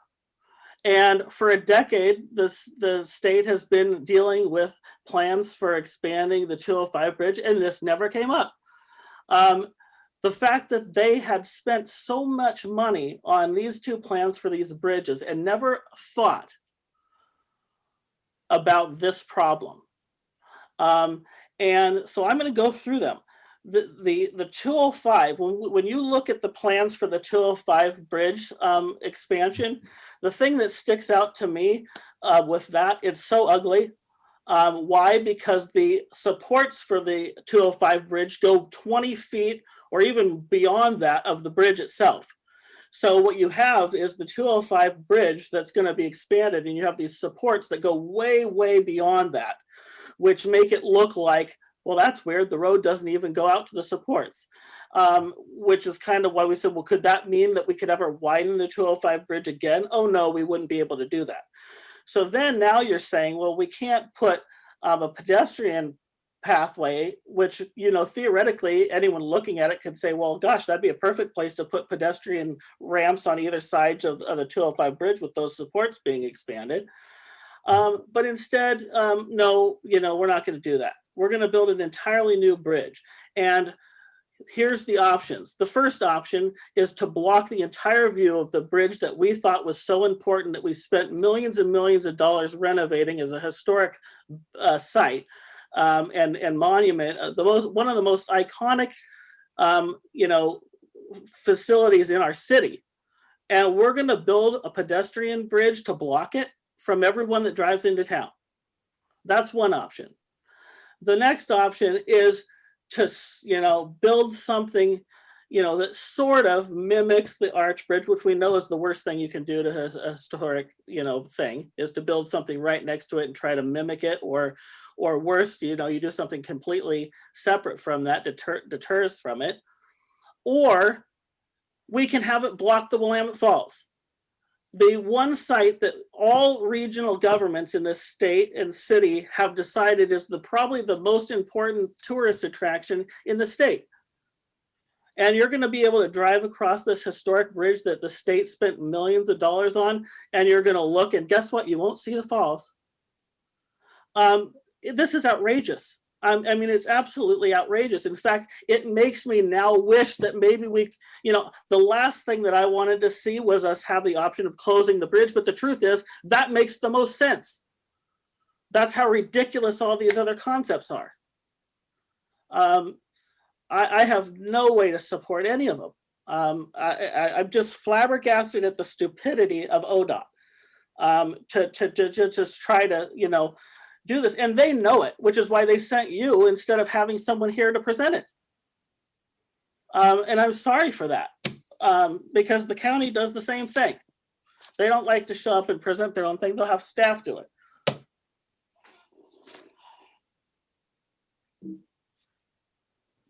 Yeah, Commissioner O'Donnell. Well, Commissioner Smith, I'm going to follow in your footsteps. And I'm not going to beat up Mark because he got sent out here as the point man, and he can take this message back to ODOT as far as I'm concerned. I mean, I know all this starts with House Bill 2017. And if you read it, it's a bill in search of projects, and it's a bill in search of funding that doesn't exist. And if you want to see the sources of the funding, look at your motor vehicle fees and your increases, and look where most of that money is going to be spent. And I'll parrot what Commissioner Smith said. Here we have ODOT again. They always discuss the projects separately. They don't discuss concurrently the I-205 tolling, the Abernathy Bridge rebuild, our modifications, the pedestrian bridge. They just bring them in piecemeal as if they're not related, and they're all related. And, I heard Mark say about, well, what the survey showed. Well, the problem with an ODOT survey, and I've said this before, it's like me telling my children, giving them 3 choices to clean your room, but you're going to clean your room. There's never a choice like, well, you're not going to clean your room today. It's always, you're going to clean your room one of these ways. So here's another ODOT survey, just like the I-205 tolling thing. And there's not a piece in there that says, do not proceed, and then the question in my mind is, what is the existing problem or the future problem we're trying to solve? Where's our studies on what's our foot traffic? What's our bicycle traffic? And I don't even know if those figures exist, and you don't see them. And then the question is, you start looking at the elevation differences. Where do you join West Linn and OC? I mean, I looked at that concept. Unless you got better engineers than anybody else I know, I see nothing but a clear span, no method of supporting it. I don't see any suspension bridge. I don't see any piers. And I look at a thing that says we're going to have this pedestrian elevated walkway, and I presume that must have an elevator, or else it's not compliant to ADA. So that's not a good solution. So I look at it, and summarily they worked up a dismissal of our current I-205 bridge, and I can't believe it. I don't believe the figures that they show. I mean, the Glenn Jackson Bridge across the Columbia River, 7,500 feet long, with a 9-foot walking lane in it. Are you telling me we can't do something like that, especially with these extensions we've got on our supports? I mean, how much point load are we putting on these things that they can't take a walkway? So it makes no sense to me with my engineering background of why do we need to build a new structure with new supports or a suspension or new piers when you can incorporate a walkway or bikeway into the changes in the Abernathy Bridge. So everything I see about this is why I personally, of all the bureaucratic aspects of government, ODOT is the most distrusted by me, because they come up with a plan. There's no funding. I know what we're doing now is just studies. They disregard the local input, and they put these options in front of you, and to reflect what Commissioner Smith said, what's the least sucky? And none of them are good. And I'm not supportive of any. I think we're going to eventually find ourselves in a lawsuit with local communities suing ODOT and suing the state of Oregon because of the way they conduct business. And again, I'm not directing this at Mark. He's the stucky. He got sent out here. But none of this makes sense to me. And the landings don't make sense. It's just the impact on our historical structures make absolutely no sense. It's just a dictate coming down from a bureaucratic organization that's totally out of control. And that's it. I'll be against this unless some magical solution pops its head. But everything I see is just, here's pretty pictures, but there's no reality to them. I don't know how a single line across a river does not constitute a bridge. So I'll leave it at that. And again, Mark, I'm not beating you up, but feel free to take that message back to ODOT, because they have earned, as a bureaucratic organization, I think they've earned a lot of people's distrust. Thanks.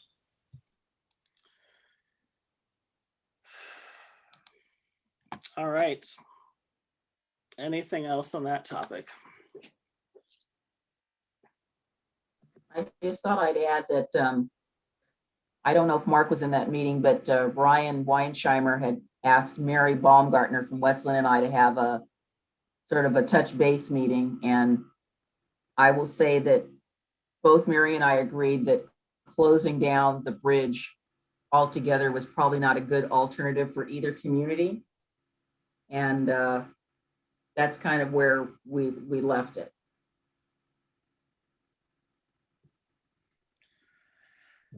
Yeah, yes, thank you for bringing that up, Commissioner O'Donnell. I completely forgot about the Glenn Jackson Bridge, which I see. I have not walked all of it myself, but I've walked part of it. And yeah, it's a little bit noisy, but yeah, they make it work. 7,500 feet with a 9-foot walking biking pathway. Yeah, there's pedestrians and bicyclists on both sides. So maybe I'll give 2 cents on the context. You know, I work for all the agencies. I've worked for Oregon City in the past, Westland, ODOT, Metro, Clackamas County, private development. So you can throw arrows at me always. I'm fine with that.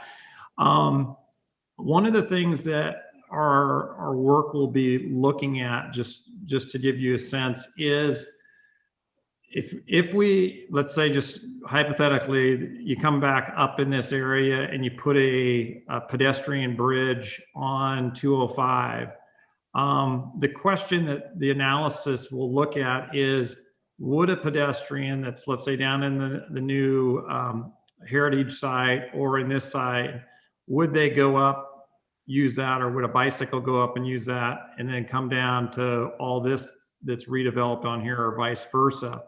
And one of the things that we know, and Commissioner McGriff and others walk this every day, this isn't too bad for able-bodied, you know, walking across. Cycling, it's not the easiest, it's not attractive for most cyclists. You know, if you're kind of the spandex wearing type, you might take a run at it. But if you're on the more mature side or on the younger side, it's a pretty scary feat. So one of the balances that I would, you know, just suggest that you all look at is, let's say we did have a connection up here, would people use it in comparison to some of these? And, you know, that more of a rhetorical question to get people back and forth. So that's one thing. We'll come back and give you guys some answers on that. Just how many people would use these lines? I think I could work to have that model. It's pretty easy. If that was on 205, how many people would use that? So that's doable. The other piece that I would encourage you to do, and this has come up, everybody I've talked to on this project, and several of the commissioners brought it up this evening, is the view sheds of both the current bridge and the falls. Most of the pictures that we have in our minds are from pictures that we see. And a lot of those pictures are not taken from places that people walk or bike or drive. They're taken from an aerial view shot. That's where we did the gorgeous pictures of the falls, the gorgeous picture of the bridges. When you start looking at these different view sheds and where you can see and where you can't, the perception and the reality, there is a little bit of disconnect there.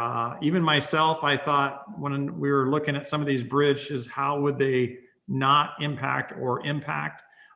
So that's a piece I'd encourage you to, as you walk or come along 99 and look at this arch bridge, where you can actually see it from and where you can't. And the same thing with the falls, where you can see it from and where you can't. And then what we'll come back with is those view sheds. And I think you'll be a little bit surprised. I was engineer. I've worked in this area for a lot of time. I've laid out the new Willamette Falls Drive and some areas where I thought you could see bridges and you couldn't. It wasn't there. So just open mind. I understand. I hear the message. I will take that message back. And the last thing I'll leave you with, I know both Ryan Winsheimer and Mandy Putney have reached out to staff on scheduling a briefing. I took it to them directly as they do need to come down and give you a holistic briefing of how the 3 or 4 projects come together. You got the tolling, you got the I-5 one, you have this one, there's the 43 project, and then there's the Willamette Falls project. So there's 5. You put in the Metro River Rock, there's 6, how all those interplay. So that message has been delivered. I think they have reached out and are willing to have that conversation. Doesn't make up for past sins. I will fully admit that, but at least that communication channel is being opened at this point. But I understand the points of view and perspectives and appreciate that. And with that, if there's any other questions, I can answer them or any feedback that you want me to take back, I can do that as well.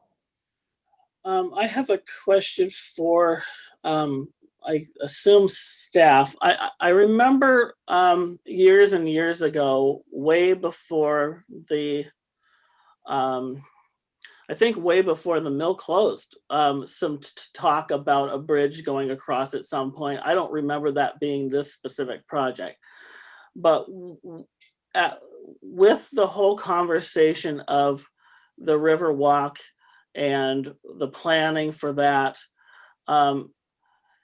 has this not been part of that? Has this plan for this bridge never come up in the discussions about the plans for the Riverwalk? I know I've talked a little bit to Tony about that. I think Tony, you mentioned that at one point in time you thought you'd seen a sketch or an idea of that. I don't know how far that was vetted or not, but There was an early on sketch of 3rd Street going across to the island on West Lynn when West Lynn was potentially redeveloping, but it never went anywhere because of just the uncertainty associated with the redevelopment on the West Lynn side. But that was ours, right? That wasn't ODOT. Correct. It was incorporated into a potential pedestrian connection between the 2 sides. So I guess my point is, and Mark, your point about, oh, well, would someone ride their bike through, this historic area out to 205?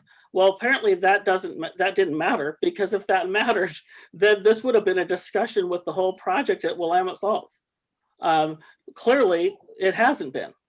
Clearly, ODOT didn't seem to care that it was tied in with the planning that everyone in the state knows we've been doing for the last decade on that area. So the fact that ODOT doesn't say, oh, by the way, we're planning this, bridge project, how would that fit with the plan that the state has already given a huge amount of money to, that the county has, that the Metro has, that the county has? This all comes later.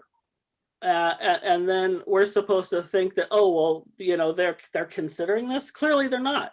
Clearly they screwed up when they made their plans for the 205 bridge, and now they're trying to fix it.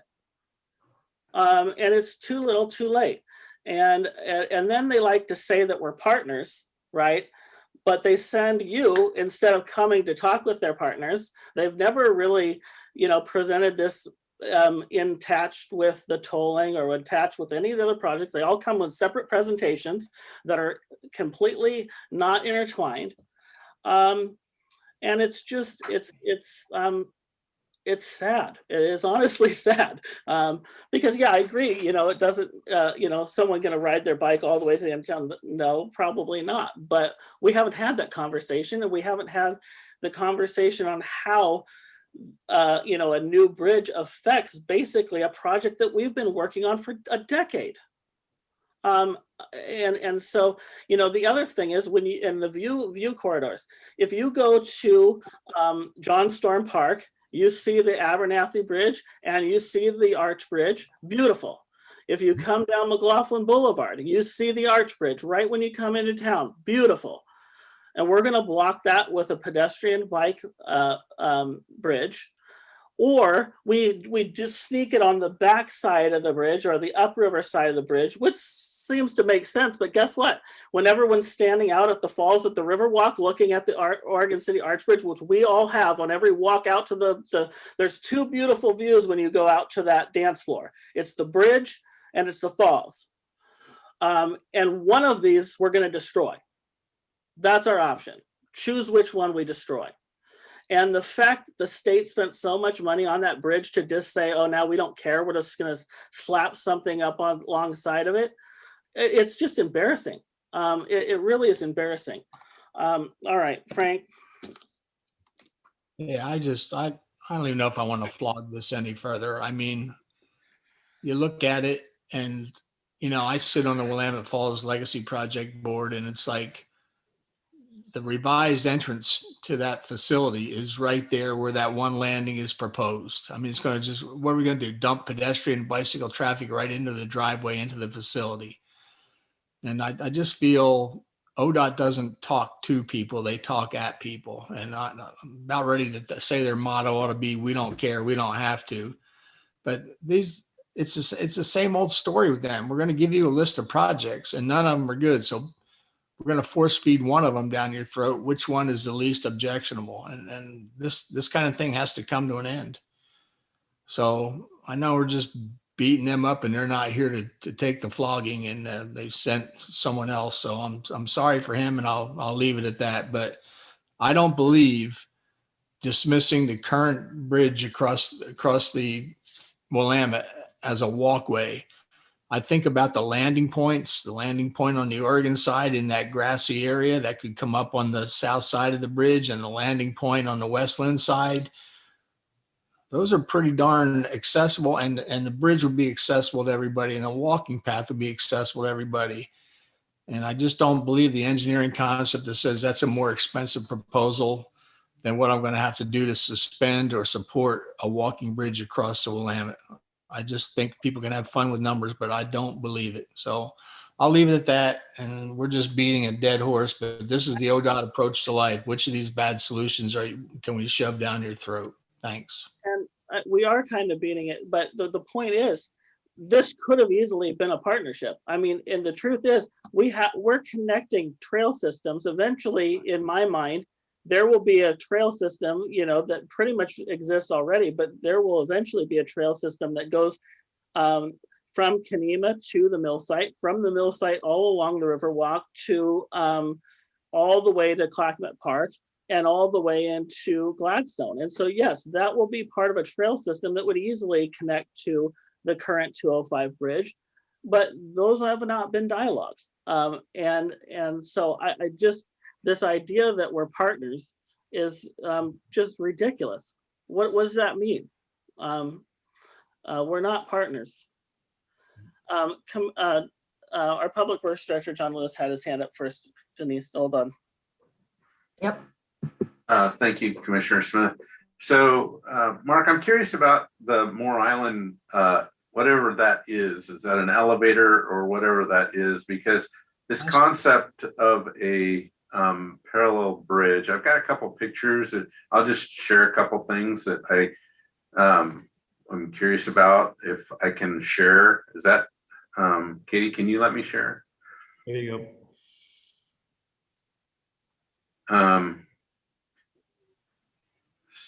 No, there we go. So this is a picture from when they redid the bridge recently.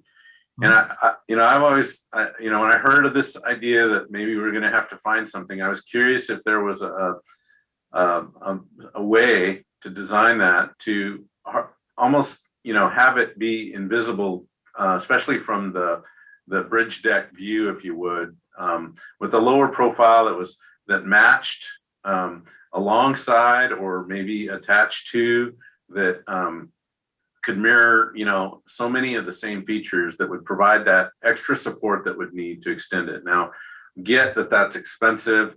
The question about where the money comes from is always a question that I like to ask.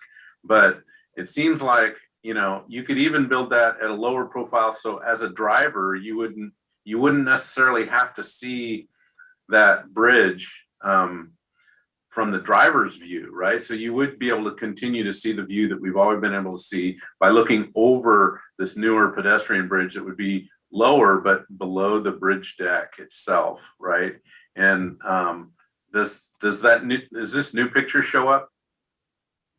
Or do I need to share a different, is this a historic picture of the bridge or is it? Yeah.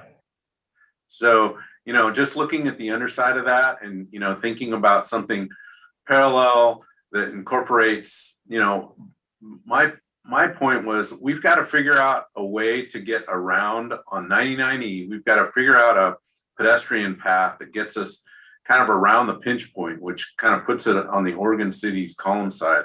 That's a study that's coming forward as well. And I was curious what that Moore Island solution is, because we could end it on the riverside of 99E if that's an elevator kind of thing, or I don't know what that looks like. But anyway, it seems like all the points that the commission has made, I understand that. I'm just still trying to find solutions to a very difficult problem or difficult situation. And it just seems like there's a architectural solution that would solve a lot of problems if there was a way to end it. And the problem that I have is once you get to Main Street, if you had to take it all the way to Main Street, that's already a problem intersection. So, if we could end it on 99, where the kind of the parking area is there along 99, where the fishermen used to hang out, then that could be kind of the end of it. I'll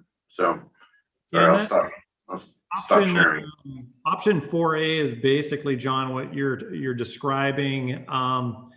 The Silhouette Bridge is basically identical. It would be, offset. It could be offset 10 feet and would come across. And just like you said, it would use basically, we call it a fish ladder, but a bicycle pedestrian ladder, which is basically a series of 5% ramps that just go back and forth, and you kind of helix or circular down it, and then you can come up, and it can be oblong, it can be a circle, not usually the best, but some sort of oblong structure that could sit in that parking area on the one side of 99 there, in there. The advantage of the standalone bridge, which it seems like, that got to cost a lot, is you don't got to go back and retrofit into a 100-year-old structure, go into the historical piece. It can stand out and then use it. And you've seen some of these across the world where they use the new bridge to kind of highlight the old bridge or the historic bridge with lighting and other features, but that would be basically what 4A is looking at, is a very similar strategy to what you pointed out, John. Commissioner McGriff. Well, I have no intent of beating any dead horses, so I'd like to shift the focus to a more positive note. I found it very interesting that you were talking about the views. So I was, in my mind, walking from downtown to cross the bridge. And I know just as soon as you start making the rise, you look to your left and you can start to see the falls. And as you come across and make that elevation, before you get to the little viewing area, you start seeing the falls appears, and you see it sort of in a profile till you get to the center span, and then you can see the whole thing, full on.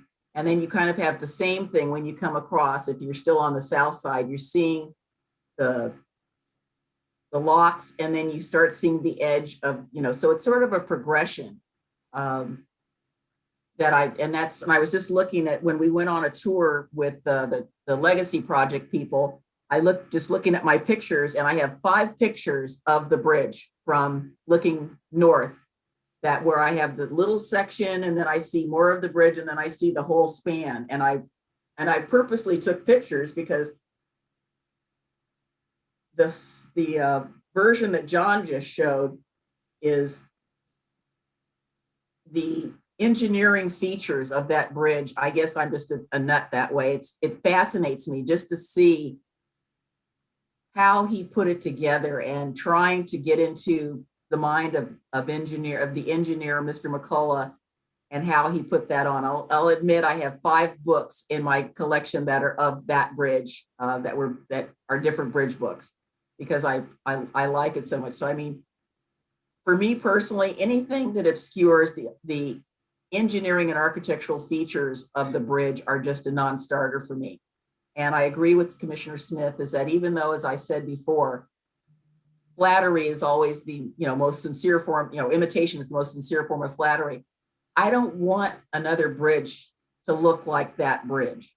I also don't want a cable stay bridge either. I think that's been used to death.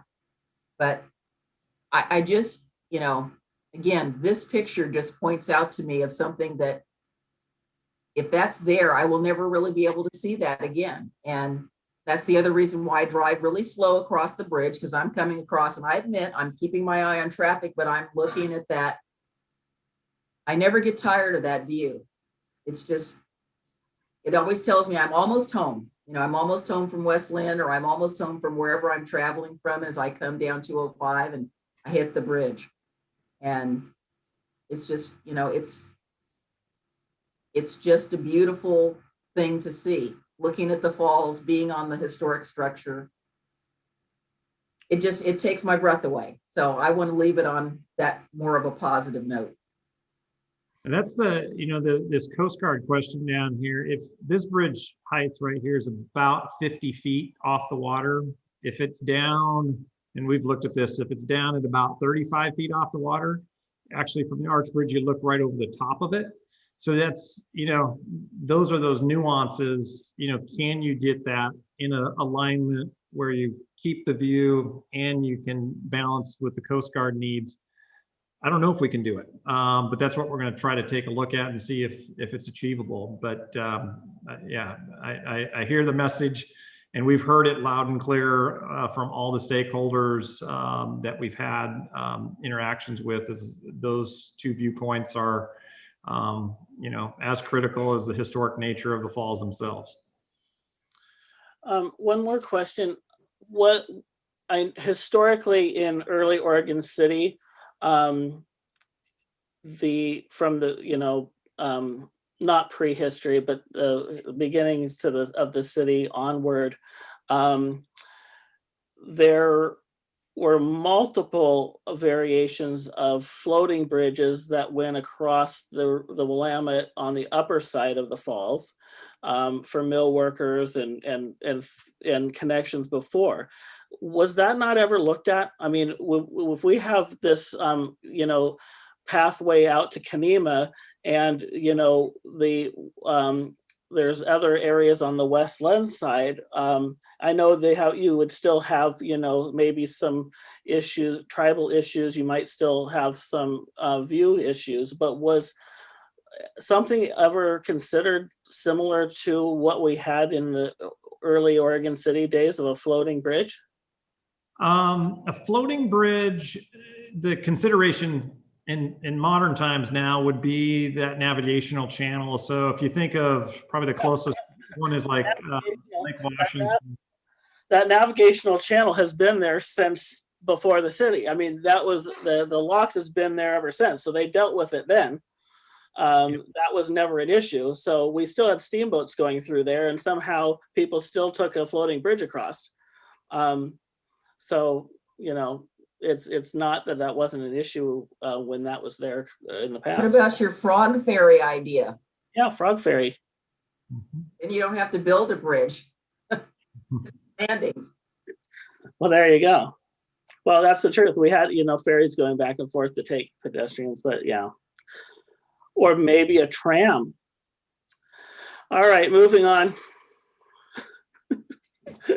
Thank you, Mark. I appreciate it. And I wish someone from ODOT would have been here to hear that. But I'm sure they're watching. Commissioner Smith. I guess back to the ODOT. That was a good transition. I suspect, Ryan Winchheimer will reach out. I don't know if he'll reach out. You may reach out to Tony instead of me, but I just, is there something that we can arrange? I don't even know. Seems like, things are the scars are a little deep there, but for me, it's like, staff kind of need to make sure we maintain a solid relationship with ODOT. And, we've got lots of things coming forward.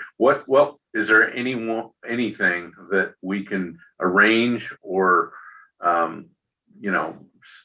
set up that would maybe help? John, I'm going to be blunt. That means we're setting up another meeting to accommodate ODOT when they should have been at this meeting. I mean, they have to reach out. If the idea that is we're partnering on this, show us where that effort has been made at all. Clearly, they've come on 1 or 2 occasions about this topic totally. And the last one, and they didn't come tonight. So, I don't know. I understand what you're saying, but it's a two-way street and they haven't made that effort. If they really truly thought that our input was of value, they would be listening to it, or at least be engaged in it, or at least would have had a dialogue with the Riverwalk or with any of these processes going up to this point. And they just haven't. And at this point, I don't see supporting any option no matter what. So it's going to come down to whatever the state does, they're going to do, and we'll, either fight it or not. I think that's where we're at.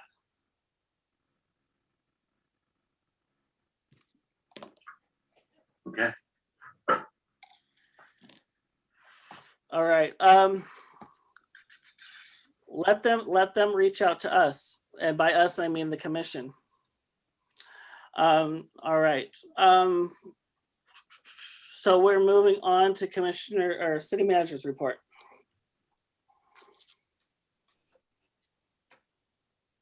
Thank you. The only update I have is that I'll be out of town starting Wednesday, tomorrow evening. Laura Turway will be acting while I'm gone. And so hopefully I'm absolutely positive she'll do a wonderful job, and we'll see what Mother Nature brings her way this weekend. So hopefully it's not as bad as they say it is, but if it is, Public Works is out working, prepping for snow and ice event. So we'll see how much it changes over the next couple of days. Oh, I thought you meant for you that the weather was changing. No. Bring on the snow.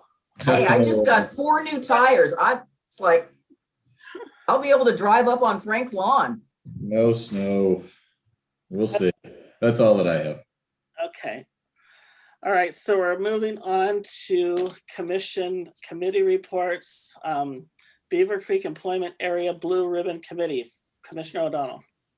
I've got nothing further on that at this moment. No recent meetings unless someone else wants to chime in, but I'm not aware of any. Any blue ribbons?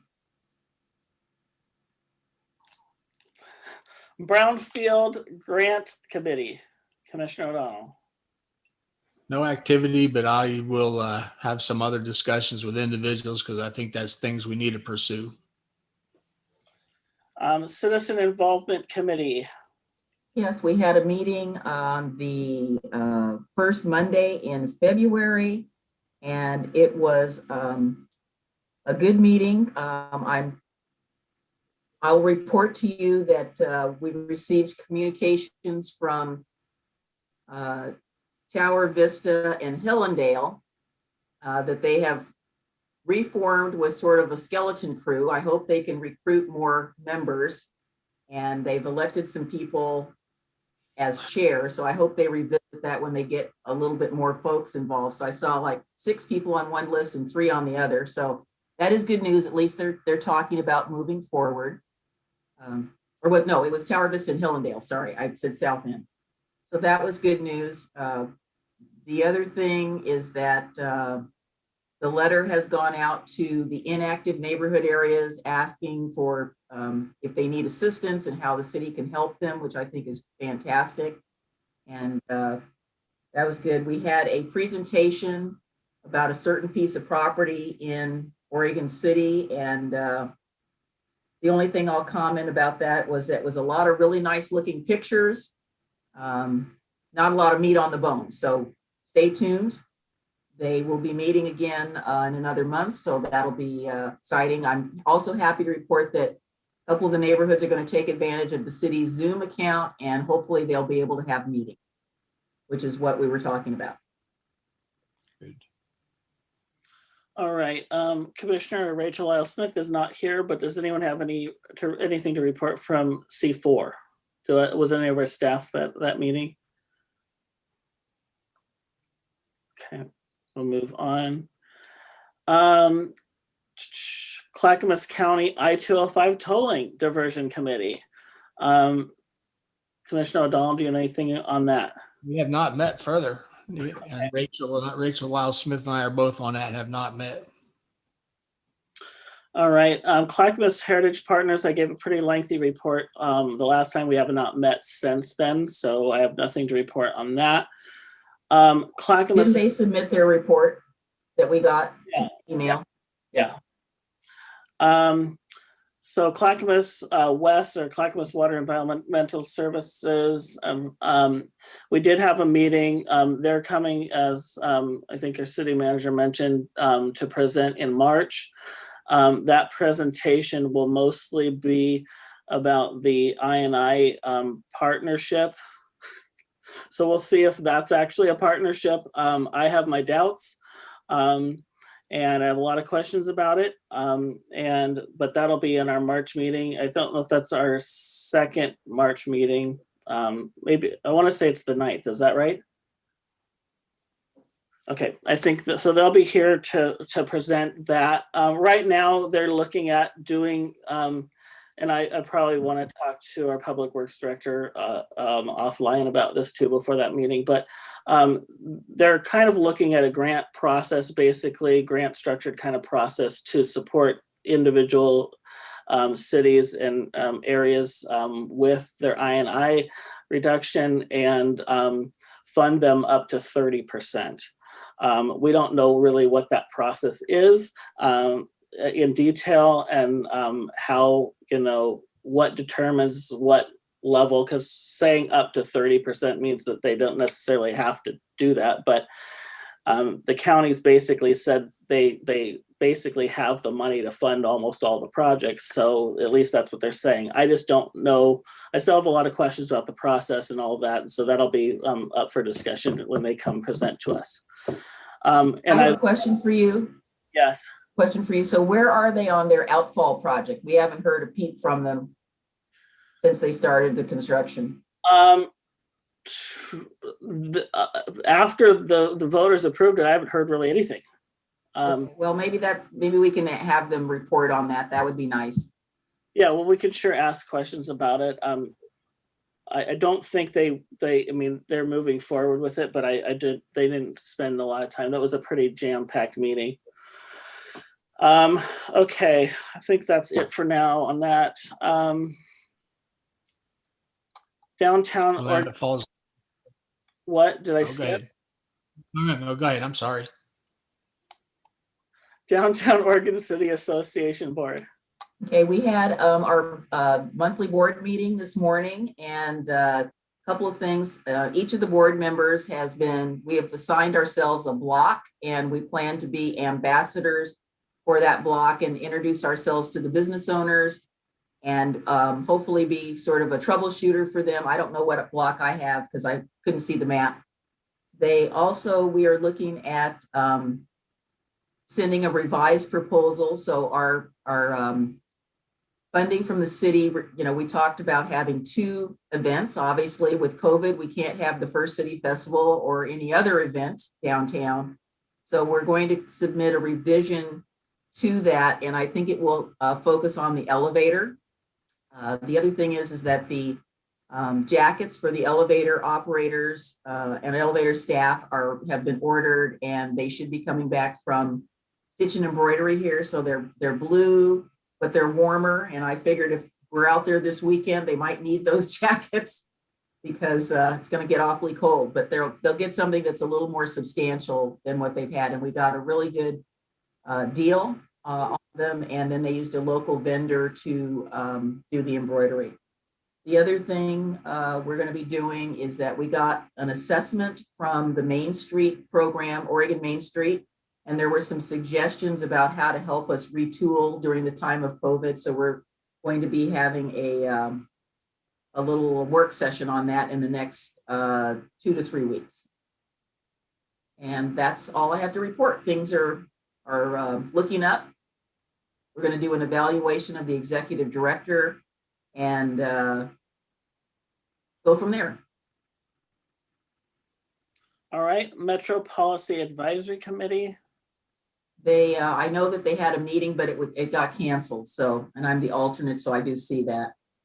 And then I think you attended I had South Fork Water Board on the night of the OC. Yes. First Yeah, OC. I attended my first 2040 project advisory team meeting, and it was very interesting. Couldn't quite see all of the stakeholders, but one of the things I definitely was aware of, and it was that people in our community are not as informed as I think they should be. And I say, I think they should be. There were lots and lots of questions, and I thought, oh, well, gee, that was in the Trail News. Did you read that in the Trail News? So staff gave some very good answers to a lot of the questions, which were, pretty basic. So there was a lot of questions about police, but I did want to just drop back to, before I forget it. So we talked about I&I, and I think that now that we've amended that code, that's no longer under the purview of the chief of police. So he doesn't have to worry about that. But John might still enlist him as an assistant. So keep watching. All right. Oregon Governor's Willamette Falls Locks Commission. That's Commissioner Lyle Smith, and I'm not sure if there was a meeting. I don't think there's a meeting, but Laura, was there a meeting? But I got a copy of the federal legislation that was passed that basically the Corps said, we don't want the locks, give it to somebody else. So they've actually now said they don't want it anymore, which, gee, we knew that all along. Right. All right. So that's good news. Yeah, that is. Oregon City Tourism Stakeholders Group. Well, that's you and me, and we have not met for quite some time, and I have requested, and I hope you guys will agree with me, that we need an update sooner than later on what the staff has been doing with regard to the work when we last met. We did earlier get an update on the mural code, but that involves the stakeholders. So I want to know what's going on with the community showcase, the Concierge Institute, I know where we are with the videos. I think we're on number 7 with 3 more to go, but we need an overall update. We have not had a presentation to the committee nor to the commission about what activities have been going on since we last met. So that was my request, and I hope that happens sooner than later. And I would like to say that I hope we have an update on that, and I hope that we have some sort of a meeting scheduled for the fairly near future, because I think one of the dialogues that we clearly talked about in our goals retreat, connecting with economic development tourism, is really when we start phasing back into post-COVID world, and no matter how slow that is, that we're ready for it, that we're ready to have the things in place that we've been working on, so that when things start opening up, whether it's this spring or this summer, that we are ready to go and we are, promoting this city. So hopefully we're gearing up for that. I think we are. But all right. So there's one more thing under tourism. So Yeah. I don't know if any of you read the Oregonian. I still, read it in print form. And there was a nice little article by Jerry Frank about what you can do for Valentine's Day. And they featured 503 Distillery talking about their cocktails to go, which I thought was a really nice little promotion for them. And so, hats off to 503 for getting in Jerry Frank's column. He highly recommended it. Okay, and I can't wait for this update. Oregon City Westland Pedestrian Bridge Concept Plan.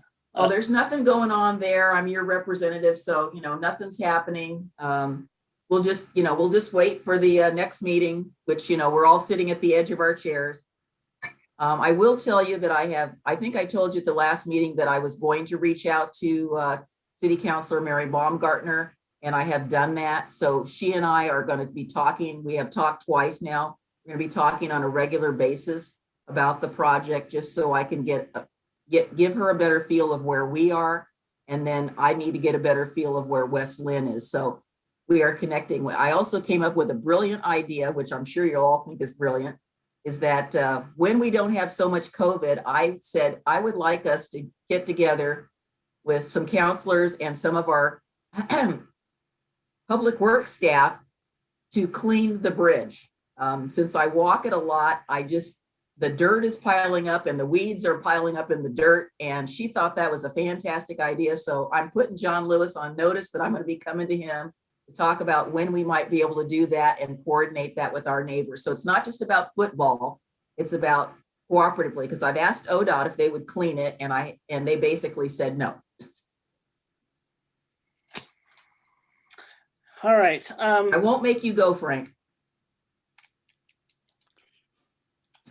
I don't feel like there's any updates with South Fork. We have another meeting coming up. We're gonna have a work session coming up. Frank, do you have anything that stands out that we haven't talked about for South Fork? No, I think South Fork is pretty stable. We have our usual meetings coming up and nothing that's out of the ordinary. I've been invited to go on a tour by the new staff, the head of the South Fork Water Board, and I will probably take him up on that. It's been a number of years since I've actually toured the facility, and I understand it might turn into a potato club lunch. I do want to say something, Commissioner Smith. On South Fork, you note that there was that attempt to sabotage a water facility, and we got an email from our people. Yeah, you want to share that, or do you have? Well, I just introduced it. If you want to go ahead and fill in the blanks about why we're not vulnerable and what we do, feel free. Well, I mean, our facility is more, there's a lot of other manual steps and checks on it. It is pretty much the basics of that. So there is those controls that aren't easily to get around. Yeah, we don't allow that remote access that enabled this attempt. All right, Willamette Falls and Landings Heritage Area. Yes, we have a meeting coming up on the 15th. We will be beginning our meeting as usual with a DEI moment. It's my turn to do it. I plan to read something profound. The other thing is that at our next board meeting, there's been a request by the M&O committee to adopt a letter they want to send to the county commission regarding one of their commissioners and how they feel that it will impact their ability to be equitable and open to all. So that's coming up on the agenda next week. And Willamette Falls Legacy Project. Before I do that, a couple of things I want to say. First, I want to support both Commissioner McGriff and Commissioner Smith's position on update on tourism. It's such an integral part of our economic development. And I think that's overdue and needs to come to fruition.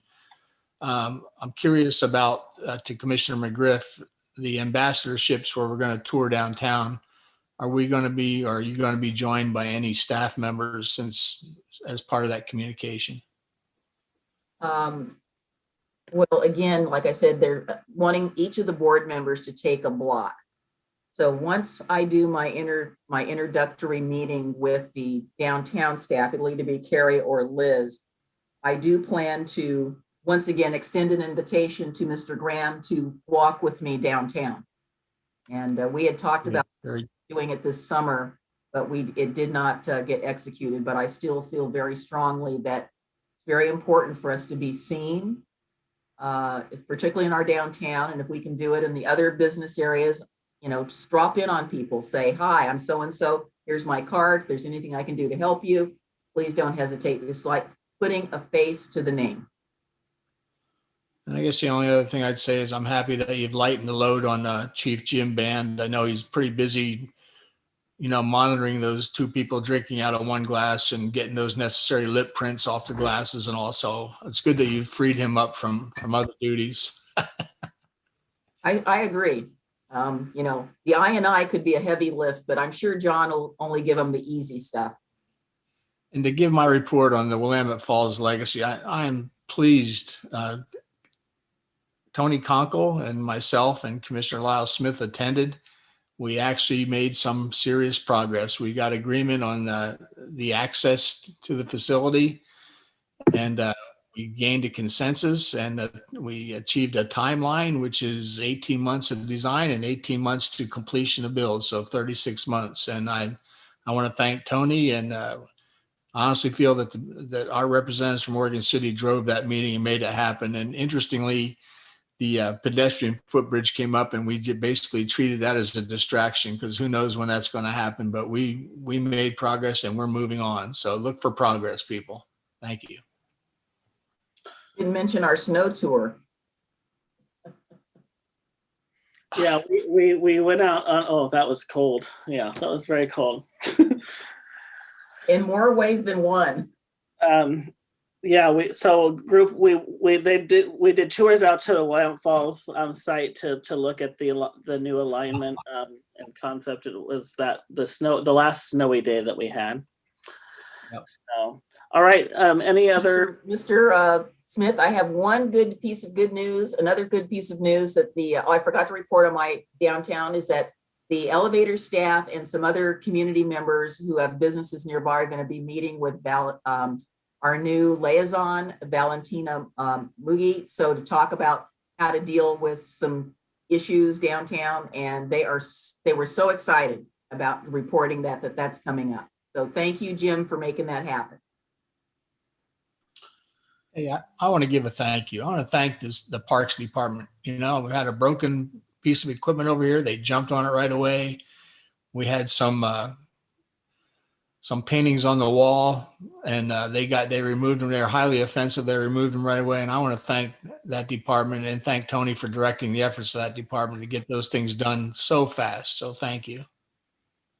And while we're at it, I'll add to that. Basically, since I'm living in my apartment on Zoom pretty much day and night, my little trip, at least once a day, is to walk across the street, usually not with my shoes on, and look at Ladderette Park. And it's looking good. Looking good. And so it's getting close. If you haven't had an opportunity to drive by and check out the progress on Ladderette Park, a lot of neighbors and a lot of families in the neighborhood kind of walk by every day to kind of see it.